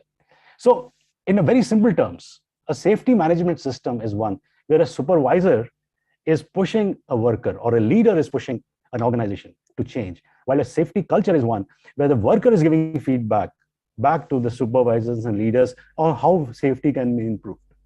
So it's a space where safety has moved from just being a priority to being a value, or probably to becoming a virtue. So what really management system shifts to being a safety culture? And the challenge is that most organizations, the moment they have set up a safety management system, they believe it's good enough. They believe that, they should take care of us because we have all the standards, we have the ways of doing it, we are taking feedback, we are doing audits. But that doesn't really complete the whole process of building a strong safety environment. So if you look at this graph here, and we see on the y-axis, we have desired safety behavior, which is improving, right? So in the beginning, when we are trying to set up a system, we have more of instinct, don't care. And we bring in discipline, we bring in reward punishment, we bring in procedures, processes, and we supervise people. And here there is more emotion of fear, where we have to do this, otherwise we will lose our job or we will be reprimanded. And this is what we call as external motivation and compliance. This is the space where a safety management system is working. This is the space where we are driving safety down the organization. People haven't really understood it. They don't believe in it as a value in the true sense, right? It's something to show off. It's something to be done, right? But when we shift to the next stage, which is where a person starts believing that safety is important for me, it is useful, I should be doing it, I'm responsible for doing it. And finally, when we start engaging in teams and we start loving safety, we start enjoying safety. And that is where the emotion is of pride. We are proud that we are safe. We are proud that we are looking at safety as an important value that we have to drive. So from apathy as the leading emotion, it comes to fear, from fear to responsible, and finally to pride. And that is when we can say that an SMS or a safety management system has evolved into a safety culture, right? Also, so what really happens here is that if you look at the building blocks of a safety management system, you have competence, you have safety functions, standards, policy principles, motivation, audits, and risk management, incident investigation, process safety. So these are all technical elements largely of a safety management system. But what we need to bring in culture are these four critical elements. The first one is leadership commitment. The second is line responsibility, which means safety is not the responsibility of the safety function, it's the responsibility of the line function. The third is organization, which is a proper governance structure to drive it. And the fourth is social learning. Social learning is a very critical element of culture change, because here is where people start talking to each other about safety. They start sharing stories. They start advising each other. It's not a supervisor-worker engagement. It's a worker-to-worker engagement. And that is where we see the shift happening for culture. And when that happens and that is brought in place, that is when the change starts happening. And as you can see here, we have leadership, governance structure, and line responsibility right in the middle. We have the technical elements around it. But beyond all that, we have social interaction, because that is where the shift really happens, right? So when a safety culture starts getting formed, what happens in that culture? So let me give you a glimpse of what happens when a safety culture gets formed. So there are different aspects of this culture. And let me share briefly about each one of them with you. The first one is the dynamic culture. So when a culture is getting formed, when truly they are seeing safety as a value, one important element you will see is that anyone can take a decision related to safety. It's not that only a supervisor or a manager has to decide, but even a worker can stop an assembly line or can refuse to work if he feels that things are not safe enough. Everyone is empowered to take a stand for safety, and they will be appreciated for it. That's one important aspect of safety culture. Second is, it's a just culture. There is no blame game. People are being blamed for an incident, but the organization again and again goes back to identify the systemic causes which caused the incident, because they start believing that if the culture is not right, then people will end up having incidents. So first, fix the culture, fix the systemic causes, and you will not have incidents. Another one is safety information is shared freely. So you don't hide information. We don't give filtered information. We share it as it is. If an incident happens, the top leadership shares exactly what happened to every employee of the organization. They are not holding back anything, because any incident or any such near miss or any such safety act, unsafe act, is seen as a learning opportunity. It's not seen as something to be hidden, something that we're guilty of. People are not worried that they'll be blamed for it. It's just that it has to be shared and learned from, right? Another thing is reporting. We report incidents. We just tell people that what is happening, how is it happening, and what did I do wrong, or where did I fall short, because it's a very transparent kind of environment. And finally, everyone wants to learn about safety. So the atmosphere in the organization is, what more can I learn about safety? Tell me more. Give me line. We'll be asking a supervisor, what is it that unsafe that I'm doing here? What can I do differently? So that is what makes a huge difference in the way that people are engaging in a safety culture. Now, what are the challenges? So now I'll come to the reality part. I'll come to discussing briefly, why is it that we are not able to shift to a safety culture? Most organizations that I engage with, they have a safety management system, but why are they not able to shift to a safety culture? What is it that holds them back? What are those challenges? So let me share with you some of those challenges here. The first one is line responsibility for safety. It's amazing how I come across many large organizations where the leadership is talking all the time about safety. They are communicating about safety, but they are just not taking accountability and ownership for it. In a very quiet and subtle way, that actual responsibility is being shifted to the safety department. This is a huge challenge. And I believe me, it looks like this is not one of the largest problems towards safety change. Another one is capability and competency. The interesting thing in many organizations is that people don't know what they don't know. They feel that what they're doing is fine. If we are discussing with them, hey, the way you are investigating incidents in your organization, actually you are not really going into your systemic causes, or the BBS that is being implemented is very, very flaky. It's not working, but they just don't know that. So understanding what comprises a good safety culture has to be taught to supervisors, managers, and leaders. That's another big gap. A third one is social engagement. People just don't talk informally about safety. Safety is only formal engagements. If there would be a high-end, management monthly or a weekly meeting. In the meeting, the CEO will very nicely, religiously talk about safety in the beginning. But after that, in his informal engagement with people, in his talks with his subordinates, he will not really be bringing up safety the way he should. So the social aspect of safety is missing. It's only confined to formal communications as of showing that we believe in safety. But in reality, the social engagement is not happening there. Another one, and it's a problem on the ground, it's a real problem now for most organizations, is a shifting workforce. Many large organizations that I engage with, and otherwise also, have a contractual workforce, and it's increasing day by day. And contractual workforce is shifting. It's moving forward, backward. And how do we ensure that this kind of a workforce builds a culture of safety? How do we include them into our safety culture? That's a big challenge. And finally, of course, sustainability. Because organizations seek help.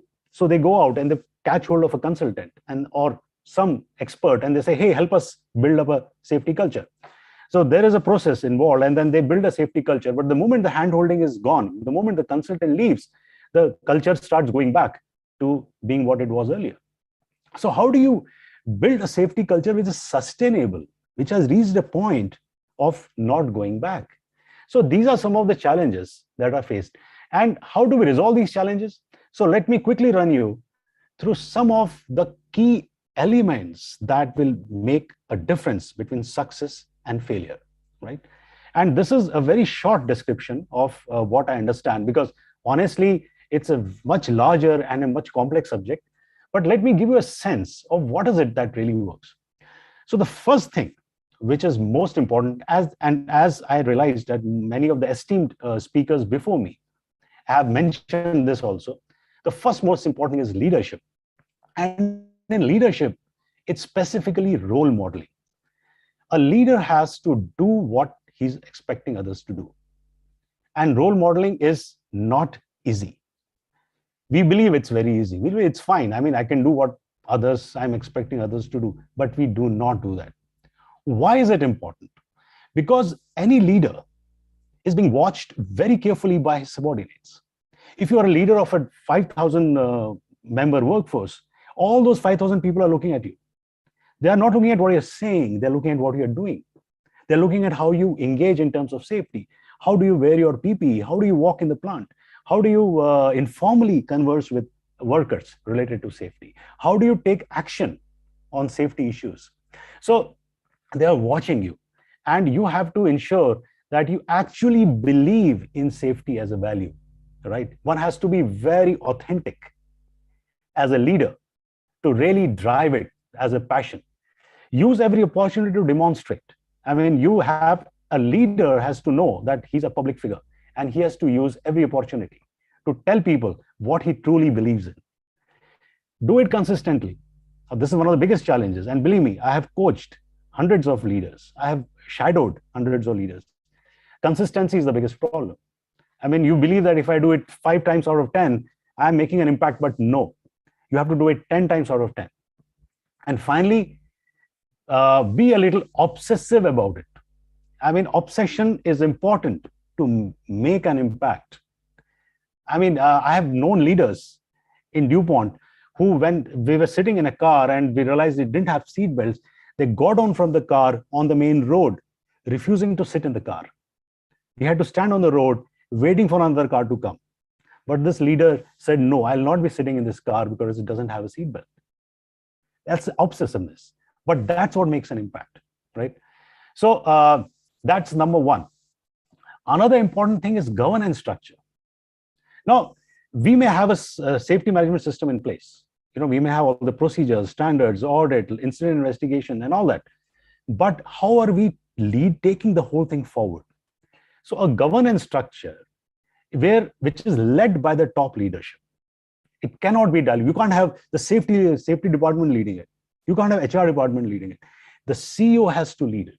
The CEO has to ask questions regularly on how is it moving, what's happening there. So a governance structure with the CEO and his reportees leading it, and with different elements in terms of the functional committees, elements in terms of the execution committees, they all come together and this drive it across the organization. Why is it important and how it helps? It sets timelines and drives implementation. It drives consequence management. People start really understanding how it will be impacting their own performance in the organization and how they will be getting the promotions or the benefits based on how they deliver the right thing as per the timeline. So it has to be done on a timeline basis. We have to keep pushing it forward. All the things. And finally, the governance structure measures the change. It says, okay, we were at point A today, and in the next 6 months, we'll be at point B, and we'll keep measuring it. So the governance structure is another critical element to an effective safety culture building. A third one is capability competency. And as I already mentioned, one of the biggest challenges with organizations is that the leadership doesn't know, they don't know what they don't know. So there is unconscious incompetence here. I mean, somehow they have the feeling that this is fine, what you're doing. I mean, okay, let's try and work a bit more. So first of all, they need to understand what is the real gap in the way they are behaving, in their understanding of safety and everything else for them to get to a safety culture. And then build that skill for them. So make them aware of their gap, help them build the gap, handhold them to move forward and start actually implementing it on the ground. Because even when they learn about it, implementing on the ground is not easy. So building capability is a continuous, important input that has to keep coming in. And it ensures that the quality of the engagement keeps improving, that the safety culture keeps building as we move on, right? Finally is social learning. And I can just not overestimate or over-emphasize on the importance of this element for a culture change. For any kind of culture change, the most critical element, which is at the foundation, is social engagement. How do people engage with each other when they are at the workplace, when they are at lunch, when they are going back home, when they are at the workplace, among the peers, worker to worker? What is happening in those conversations? Safety has to go into those conversations. And that is when the true culture will come in, right? So driving in safety interactions on the shop floor, communicate with various formats, bring in corporate stories, because corporate stories build culture. Group learning at peer level, at hierarchical level, laterally, vertically, competitive activities, sense of competition for learning, and rituals.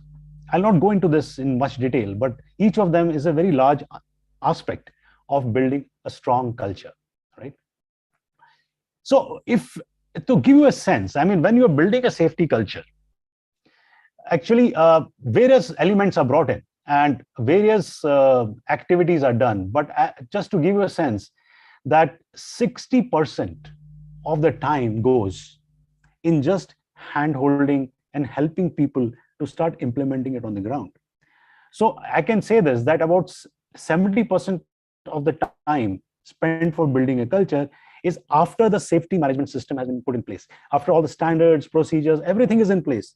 But then after that, it takes about 70% time to build the culture. Various tools that are brought in. to build culture. So just giving you a sense of it. So you have learning and development, you have communication and feedback, role modeling, identifying influencers, reinforcement, you have stories, rituals, non-negotiables, on-the-job practice, and of course, social learning. So there are a lot of beautiful tools which work among each other, on top of each other. And that's how slowly the culture gets built, right? So here, I come to an end of my session.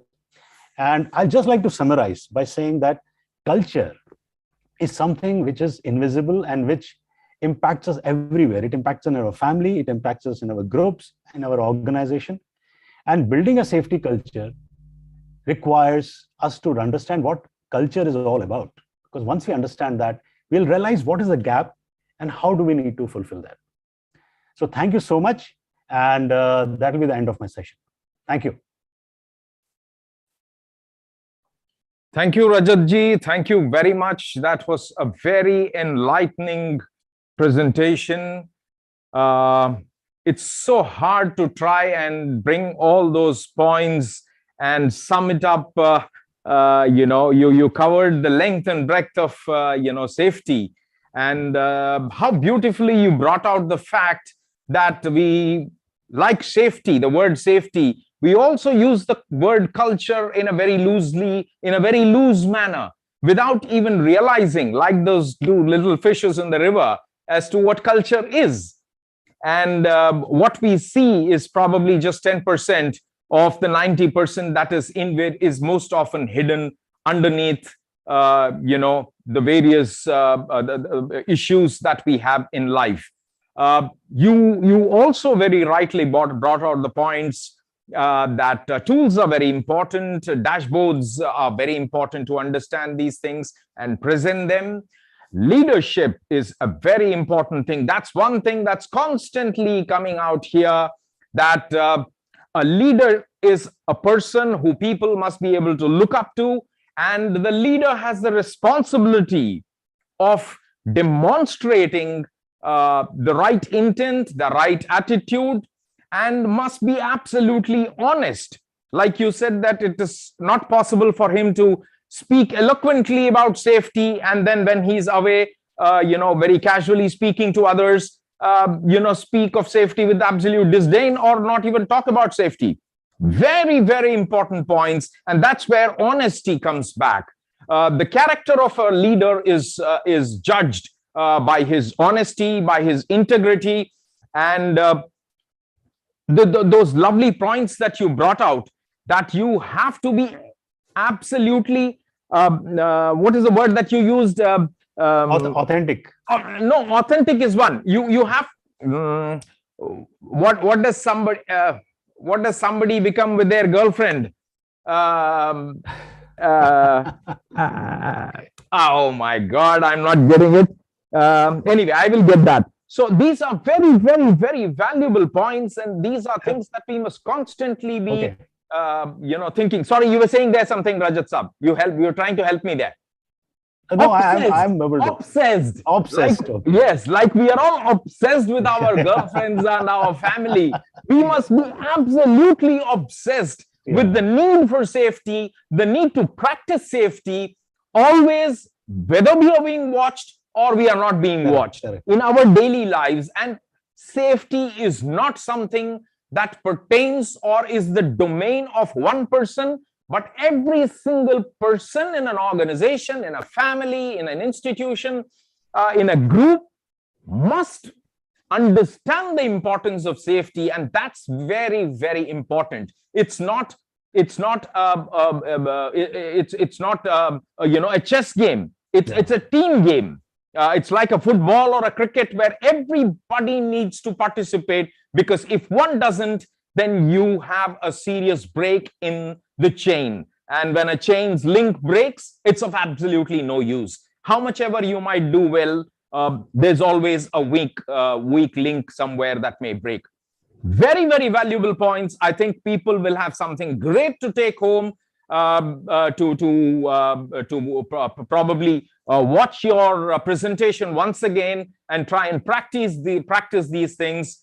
And Thank you very much, Shri Tiwari ji, for that lovely presentation. I hope things about safety in our life and at our work today, with these very, very powerful speakers, and Shri Rajat Tiwari ji has been brought from our subconscious to our conscious minds, and I hope people have something valuable to take back. Thank you very much, everybody. I now hand over the proceedings to Director General Shri Lalit Gabane ji. Thank you very much, gentlemen.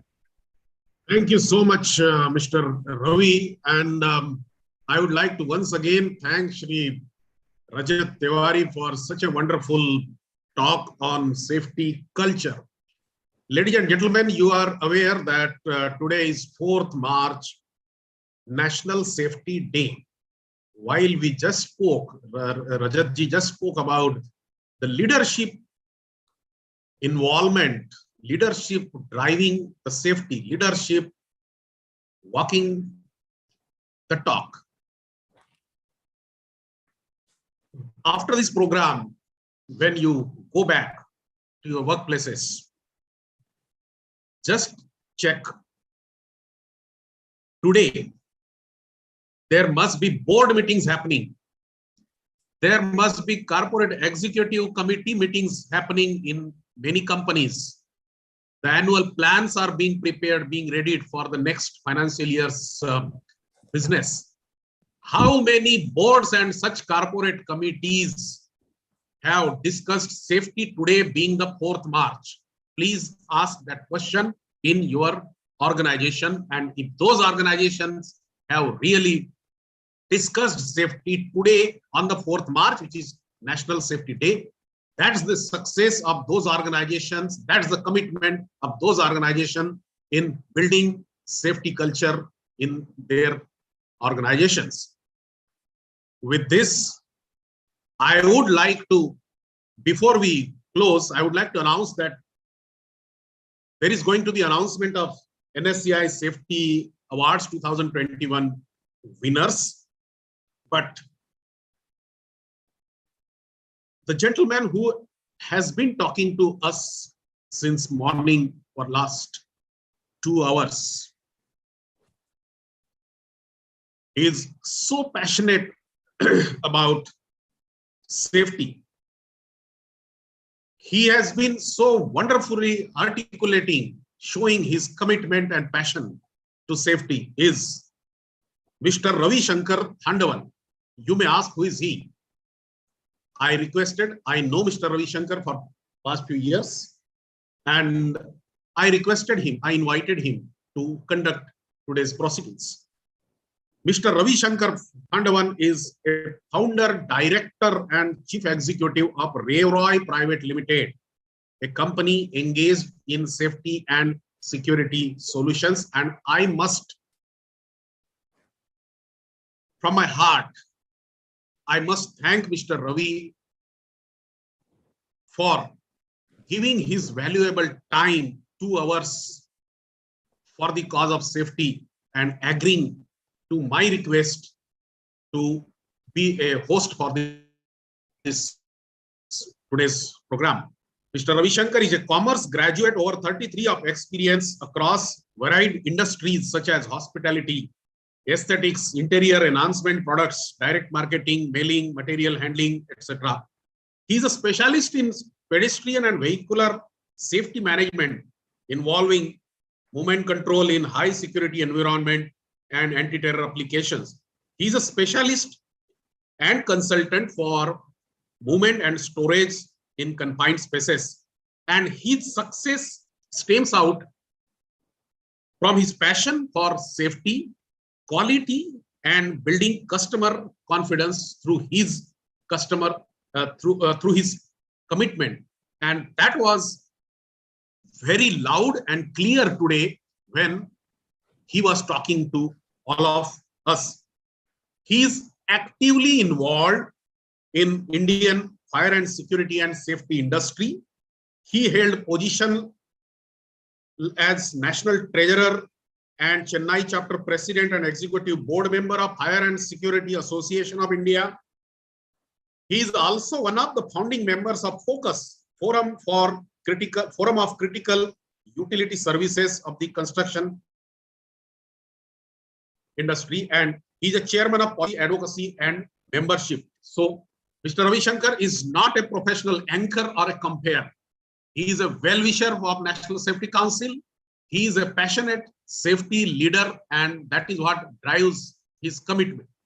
So on behalf of all the members of National Safety Council, on behalf of the entire staff and the Board of Governors of National Safety Council and my own behalf, I would like to extend a sincere gratitude to Sri Ravi Shankar Thandavan. Let's have a big round of applause for Ravi. Thank you, Garbaneji. Thank you very much. Thank you. It is indeed my passion. And as part of the Forum of Critical Utility Services, I understand the value that one must attach to safety. Like most of the speakers have pointed out, the number of casualties, the number of accidents that we face in the industry, this is indeed a very important aspect that one must address. And we are wanting to do that, at the root of, address it at the root of the problem. And Lalit Gabaneji, with your support to us at Focus, I'm sure we will be able to address all these matters across the infrastructure industry in the country. It was absolutely my pleasure to be part of this very august panel, and the lovely participants of over 500 or 600 people who were there today. Thank you very much for this opportunity. It was indeed an honor for me. Thank you very much once again for this opportunity. And I wish you all, every single person of you, to have a very safe life ahead and have a very happy and a wonderful 2022. Thank you very much. Thank you. Thank you, Raviji. Thank you. Thank you, Sunkarji. Thank you very much. I now request Mr. Sunkar to kindly start the session on announcing the NSCI Safety Awards 21. I know we are running slightly behind the schedule, but without wasting much time, we are announcing the awards. It's not a awards giving away ceremony today. Depending on the situation and considering the restrictions imposed by government in view of this ongoing COVID pandemic, as and when the situation permits us, we will organize a formal award ceremony at a central location, which will be decided subsequently, which will be decided shortly. And we will all invite all the award winners and others to attend the award function. But there is a lot of curiosity amongst the award applicants ki hamara kya hua. So to help you, we decided today, being the 4th March, we must give a good news to all those award winning companies, and also motivation, inspiration to those who could not make it this time, but our best wishes are there with you, that you will succeed next time after you put your improvement programs in place and implement them. So over to you, Sunkar. Thank you, sir. Good afternoon, everybody. Now morning to after, we are reached afternoon. It is 12:10, and I am pleased to share something about the NSCI Safety Award Scheme. All of you are aware, this NSCI Safety Award Scheme, people are strive very hard to get the award. This award scheme, which was started in the year back 1998, initially for the manufacturing sector, on the insistence of our members, Then it was extended in the year 2005 for the construction sector. Then in 2009 was extended to MSME sector. And last year it was extended to the service sector. These are the two separate award schemes operating by the National Safety Council. All of you are aware about this objective. Besides objective, just I want to highlight here some unique features of the safety award scheme, NSC safety award scheme. The assessment criteria which has been developed by the NSC are very objective type, comprehensive and rigorous, and take into considerations sustained performance over 3 years for manufacturing sector, 1 year for construction sector, 2 years for SME sector, and 1 year for the service sector. To the previous award is, this is one of the unique features. And another unique feature is to demonstrate the commitment and teamwork. The application form for manufacturing sector to be signed by the chairman of the Apex Safety Committee available in the industries and workers representative on the Apex Safety Committee. That is a unique features that it's just we want to ensure it is a participative approach from the management as well as the worker side. In construction sector, it should be signed by the in charge of the establishment and authorized representative of the client organization. This is a unique feature the construction sector.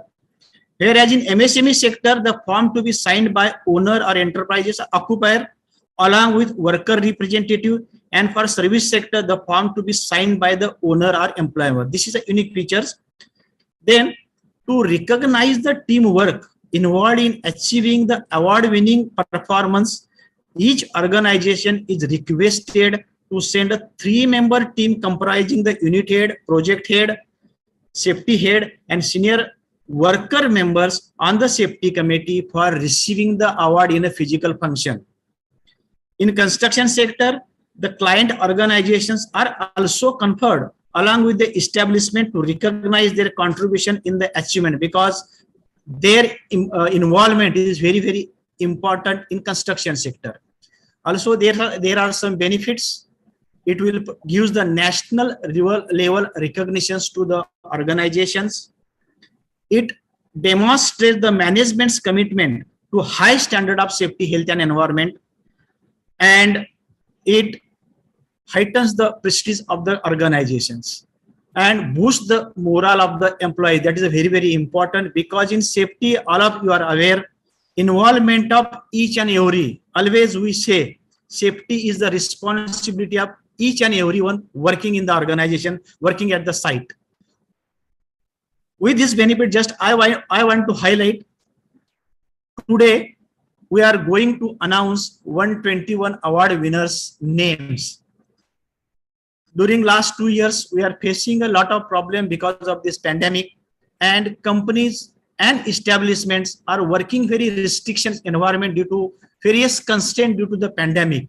Still, we have received a good response from the organization's establishment. Total, we had received 568 applications in all 4 sectors.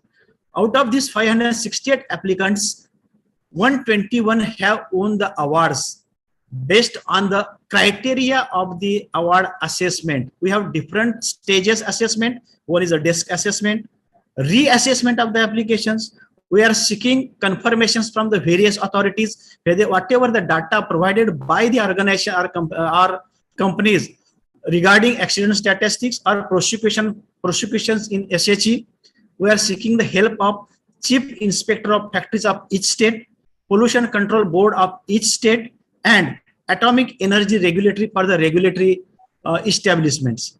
This is our procedures, and total we are going to announce 121 awards. In manufacturing, there are total 45 winners. Then in construction, MSME, and service sectors. These awards in 4 categories. Top one is a gold award. Second one is a silver award. third one is a bronze award, and fourth one is a Prashasa Patra award. Those who have won the awards, that's mean others are not good. Yes, they have also very good system, but there is a very, very tough competitions. And I can say very, very marginal difference. Those who have scored a lot, they are getting the awards, but those who are not getting the award, they should not be disappointed, because we are also very good. That's why you have applied for the NSC Safety Award Scheme. And I wish in future, definitely, you can try to improve on your safety management system, because National Safety Council Award is not based on only your OSS performance. It is based on the safety management system, how we have a safety management system and how we are going to implement. That is a unique features of this NSCI Safety Award. And this year we have decided to start from the fourth level award, that is a Prashasa Patra. That is a certificate they will get receive the winners. And my colleagues, Mr. Vaibhav Mehta, he will announce first for the award Prashasa Patra, then other awards will be followed by other my colleagues. With this background, I request Mr. Vaibhav Mehta to start the announcement.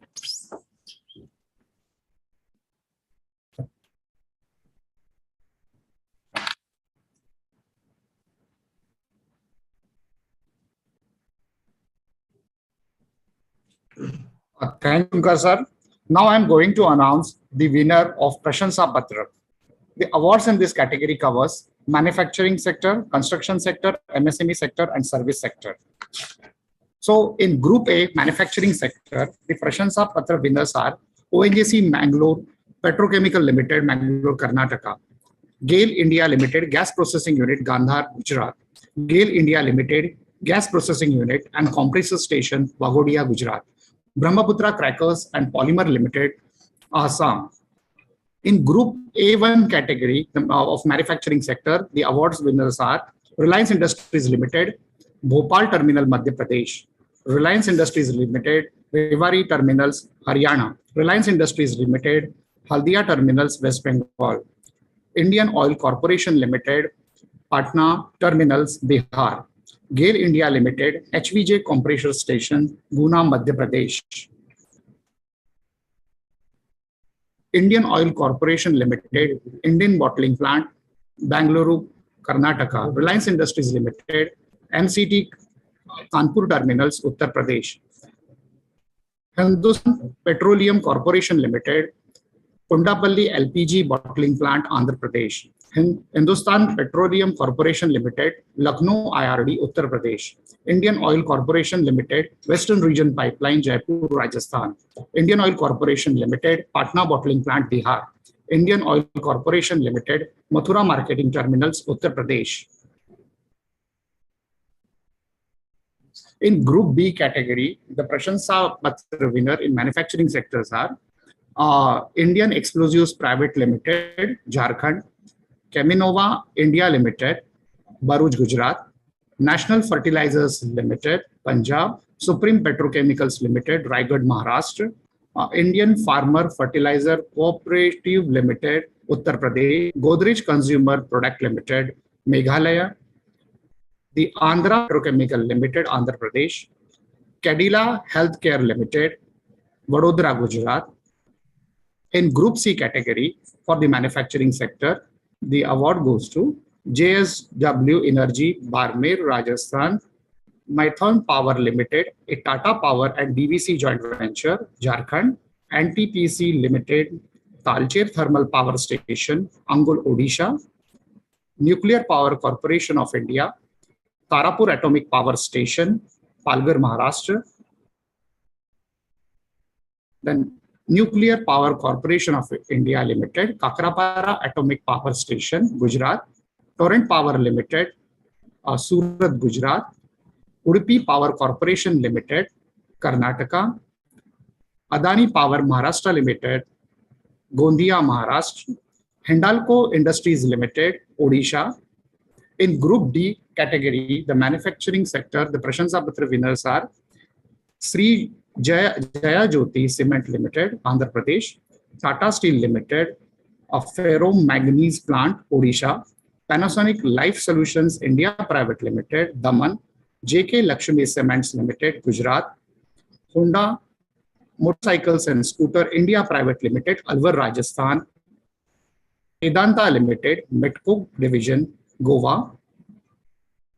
In Group E category of manufacturing sector, the award goes to ITC Limited, India Tobacco Division, Ranjangaon, Pune, Maharashtra, ITC Limited, Agri Division Business, Andhra Pradesh, KCP Sugar and Industries Corporation Limited, Andhra Pradesh, Hindustan Unilever Limited, Maharashtra, ITC Limited, Uttarakhand, Stanley Black and Decker India Private Limited, Pune, Maharashtra.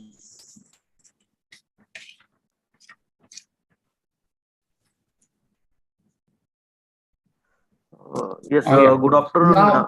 Yes. Now I request Mr. Sandeep Damone to announce the name of the Prashansa Patra winner in construction, MSME and service sector. Over to you, Sandeep.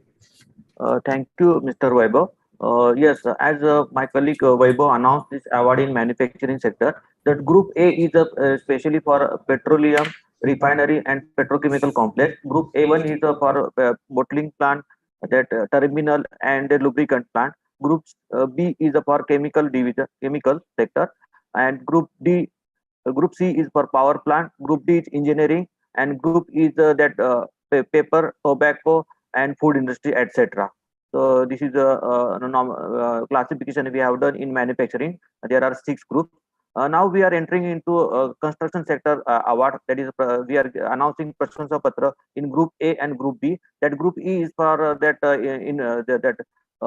commercial and that real estate sector, and Group E is for infra group. So we will start with Group A first, and that winner is the Shapurji Palan Company Private Limited for their IKEA India, Bangalore. That one is again Shapurji Palanji Private Limited for their project HCL IT City, Lucknow. And the third winner is again Shapurji Palanji Company Private Limited for their project Birla Vanya project, Thane. That fourth winner is again that Shapurji Palanji for their project Joy Villa Housing Project, Gurugram, Haryana. The fifth winner is the Larsen and Toubro for their project Raeja, Hyderabad. The sixth one is the Larsen and Toubro for their project construction of permanent campus of IIT Bhilai, Chhattisgarh. And the seventh one, that is again go to Larsen and Toubro for their project Chalet Commercial Project, Mumbai, Maharashtra. This is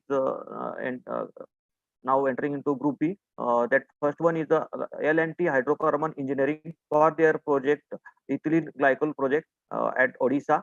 Second one is the Sojit and L&T Consortium for their project Electrical and Mechanical Package 16 project, Raigad, Maharashtra.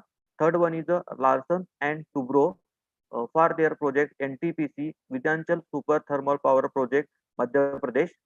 Fourth one is the Toyo Engineering India Private Limited for their project LNG regas facility, Gujarat.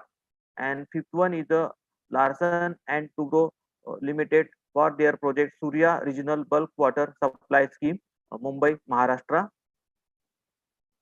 Sixth one is the Hindustan Construction Company Limited for their project Integrated Nuclear Recycle Plant, Palghar, Maharashtra.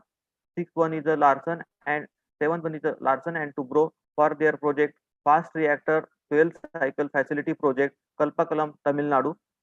Eighth one is the Larsen and Toubro Limited for their project Eastern Dedicated Freight Corridor Contract Package 303, Meerut, Uttar Pradesh.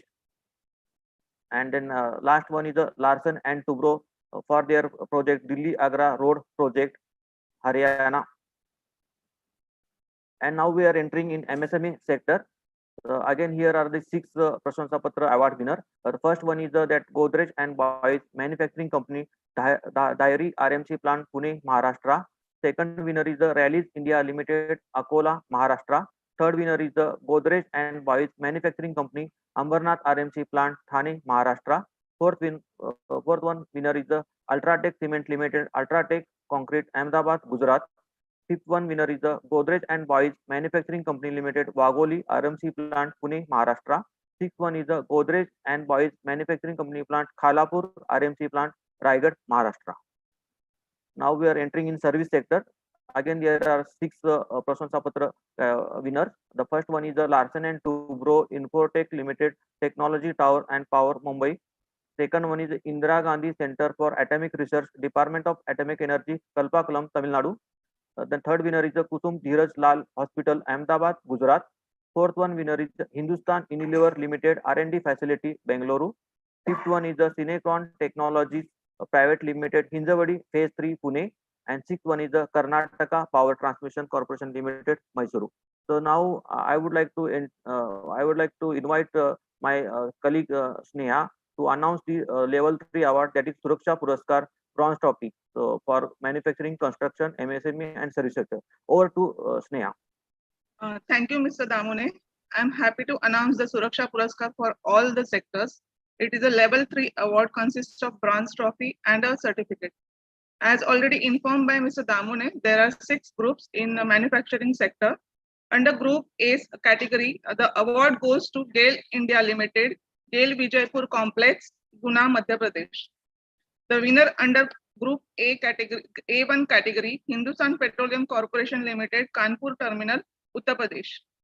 The winner under Group B category are Yara Fertilizers India Private Limited, Babrala, Uttar Pradesh, and Divi's Laboratories Limited, Unit 2, Visakhapatnam, Andhra Pradesh.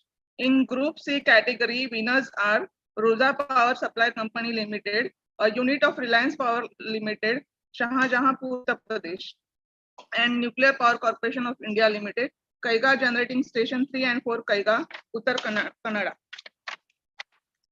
The next winners in this category under Group D are Raikem RPG Private Limited, Vasai, Palghar, Maharashtra, and Honda Motorcycle and Scooters Private Limited, Ahmedabad, Gujarat. Under Group E category, winners are ITC Limited, Packaging and Printing Business, Munger, Bihar, and ITC Limited, India Tobacco Division, Saharanpur, Uttar Pradesh. Now I will announce the winners of Suraksha Puraskar in the construction sector. There are 2 groups, Group A and Group B. In Group A category, winners are Shapurji Palanji and Company Private Limited, New Delhi, for Project Trump Tower projects. And the next winner in the Group A is Birla Estates Private Limited, Bangalore, Karnataka, for Project Birla Alokya.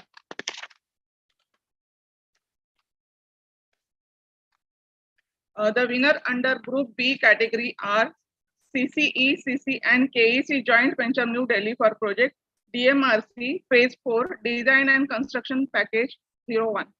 And the next winner in Group B is L&T Hydrocarbon Engineering, Begusarai, Bihar, for Project Ammonia Urea Fertilizer Plant. Now I will announce the winners under MSME sector. Under this sector, a bronze trophy goes to 3 organizations, that is Godrej and Boys Manufacturing Company Limited, Godrej Busbar System, Bangalore, Nihon Parkerizing India Private Limited, Japanese Zone, Rajasthan, and Godrej and Boys Manufacturing Company Limited, RMC Plant, Vikhroli, Mumbai. Now the next sector is service sector. The winners of Suraksha Puraskar under this sector are Riveria Commercial Developers Limited, the Chanakya Mall, Chanakyapuri, New Delhi, and Rich Candy Hospital Trust, Mumbai. And the next winner in this category, Mindtree Limited, Global Village, Bangalore, Karnataka. Congratulations to all the winners. With this, I have finished the announcement of level 3 award. May I now request Ms. Deepa to announce the level 2 award, that is Suraksha Puraskar. Thank you. Thank you, Mrs. Sneha Papat. I'll be announcing the NSCI Safety Award winners 2021 level 2 award, Shrestha Suraksha Puraskar, that is the silver trophy. The first category is for manufacturing sector. Under Group A, the winner is Indian Oil Corporation Limited, Digboy Refinery, Assam. Under Group A1, the winner is Indian Oil Corporation Limited, Paradip Haldia Baroni Pipeline, West Bengal. Under Group B, the 2 winners are Excel Industries Limited, Roha Unit, Maharashtra, and Pakai Nerolac Paints Limited, Lote Parshuram, Ratnagiri, Maharashtra. Under Group C, the first winner is Adani Power Rajasthan Limited, Baran, Rajasthan, and NTPC Company Limited, Power Plant 3, Bhilai, Chhattisgarh. Under Group D, the first winner is Larsen Toubro Limited, Transmission Line Tower Factory, Dhar, Madhya Pradesh, and Kalpataru Power Transmission Limited, Gandhinagar, Gujarat. Under Group E, the first winner is Carlsberg India Private Limited, Mysuru, Karnataka, and ITC Limited, India Tobacco Division, Kolkata, West Bengal. The next category is for construction sector. Under Group A, the award goes to JNC Projects India Limited, Chittoor, Andhra Pradesh for their IIT Vati Stage 1 project. And Shapurji Palanji and Company Private Limited, Gurdaspur, Punjab for their Dera Baba Nanak, Kartarpur Sahib Corridor project. Under Group B, the award goes to ITD Cementation Joint Venture Kolkata West Bengal for their Kolkata East-West Metro Underground project, and CEC ITD Cementation TPL Joint Venture for their Mumbai Metro Line 03 Underground Construction 04 project. The next category is for MSME sector, and the two award winners are Ultratech Cement Limited, Ultratech Concrete, Surat, Gujarat, and Ultratech Cement Limited, Ultratech Concrete, Hubli, Karnataka. The next category is for service sector. The first award goes to DLF Power and Services Limited, Building number 14, Cyber City, Gurugram, Haryana, and DLF Power and Services Limited, 2 Horizon Center, Gurugram, Haryana. Congratulations to all the award winners. Now, may I request Mr. Sandeep Damune to announce the next set of awards. Thank you, Ms. Deepa Madam. Yes, I would like to announce that level 1 award, that is the Sarva Shrestha Suraksha Puraskar. So in that we are covering manufacturing sector, construction, MSME and service sector. Starting with manufacturing sector first, that the group A1, that award, that group under group A1, the award goes to Indian Oil Tanking Common User Terminal, Raipur, Chhattisgarh. Then under group B, that top award, that is the Sarva Shrestha Suraksha Puraskar Golden Trophy, and this award goes to Indian Farmers Fertilizer Cooperative Limited, Kalo Unit, Gandhinagar, Gujarat. And under group C, that Sarva Shrestha Suraksha Puraskar Golden Trophy, it goes to GMR Varora Energy Limited, Varora, Chandrapur, Maharashtra. Under group D, that is awards go to JK Lakshmi Cement, Durga, Chhattisgarh. Under group E, that is Sarva Shrestha Suraksha Puraskar Golden Trophy, and this award goes to ITC Limited, Haridwar, Uttarakhand. And in construction sector, that top award, that is Golden Trophy, Sarva Shrestha Suraksha Puraskar group, under group A, the award goes to Shapurji Palanji and Company Limited for their project IIT Hyderabad Phase 2 Package 3B, Telangana. Under group B, that top award, that is the Sarva Shrestha Suraksha Puraskar Golden Trophy, and this award goes to Larsen and Toubro Limited for their project Delhi International Airport Phase 3. Under the MSME category, that top award Golden Trophy goes to Ultratech Ultratech Cement Limited, Hyderabad, Telangana. Under service sector category, that's the top award Sarva Shrestha Suraksha Puraskar, it goes to DLF Power and Service Limited, Special Economic Zone, Ramapuram, Chennai. And now I would like to invite my senior colleague, that is DG sir, to announce that special jury special award. Over to DG sir. Thank you, Sandeep, and very good afternoon to all of you, and congratulations to all those whose names have been read out just as award winners in various categories. Winning a safety award means a lot for the organization. I have just seen the list. There are some companies who were adjusted perhaps at higher level last year, but in this year's assessment, they have either missed the bus or they have lost their positions which was there last year. In safety, if you have to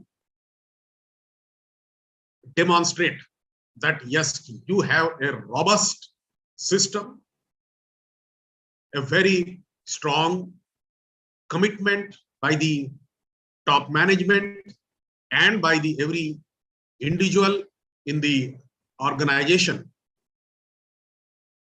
You must sustain your performance over the years. Winning an award this year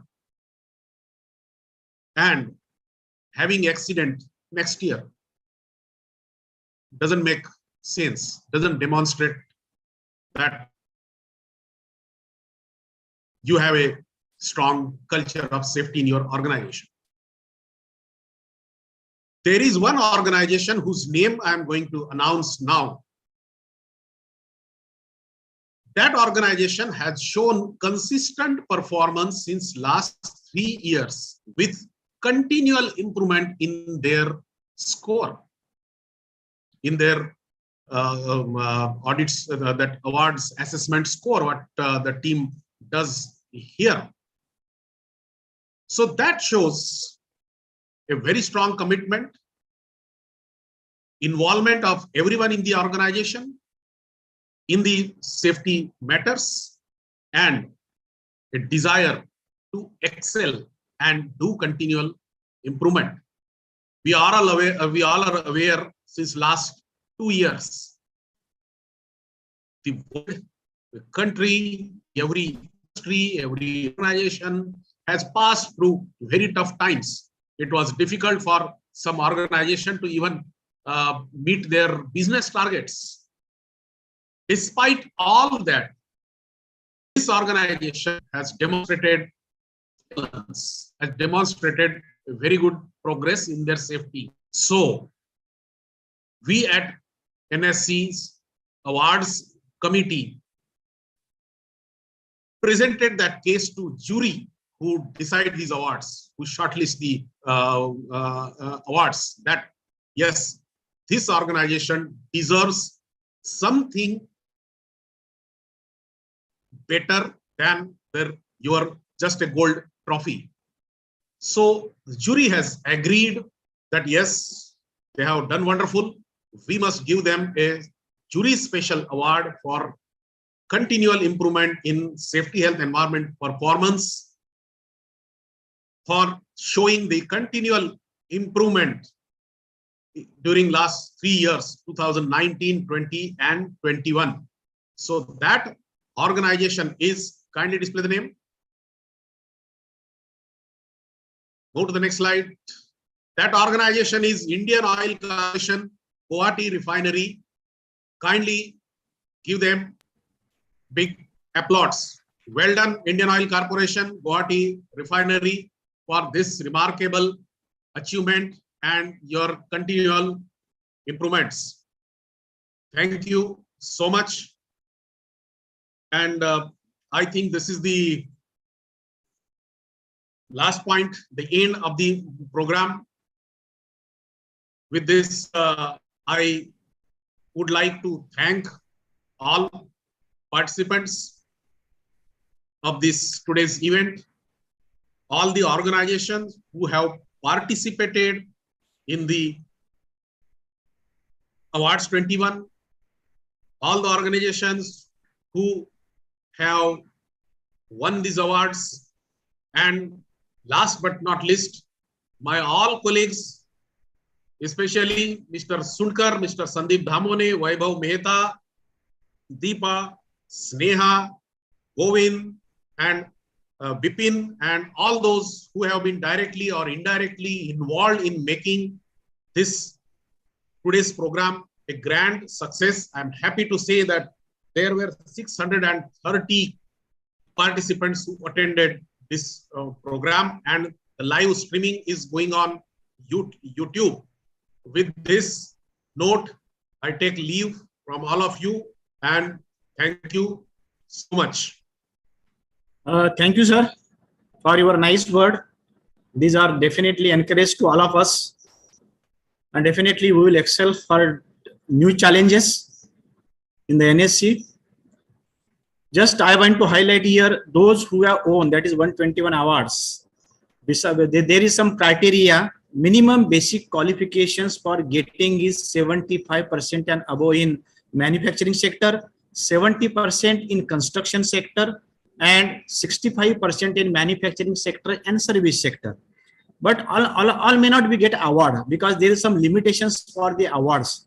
So those who have scored minimum qualifying score, but they have not received the awards, we give them a certificate of appreciations for their effort, continual effort in safety, health and management system and performance.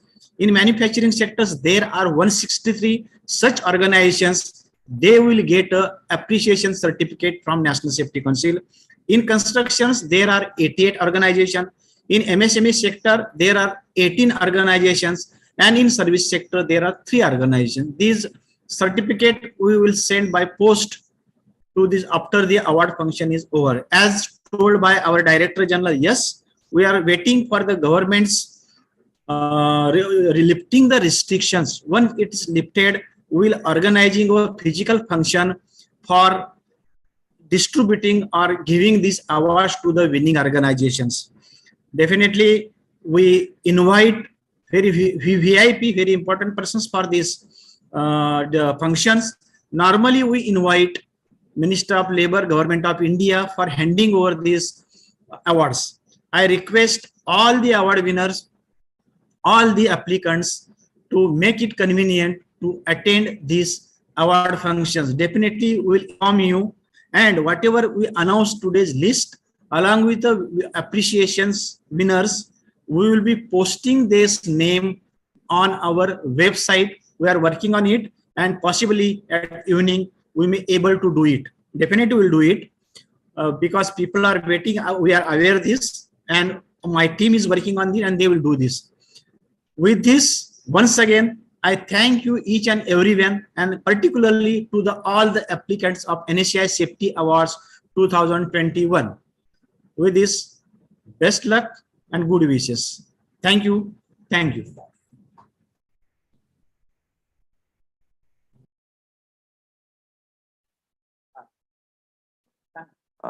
Hello, Nandan ji, please conclude this program. Please close this window.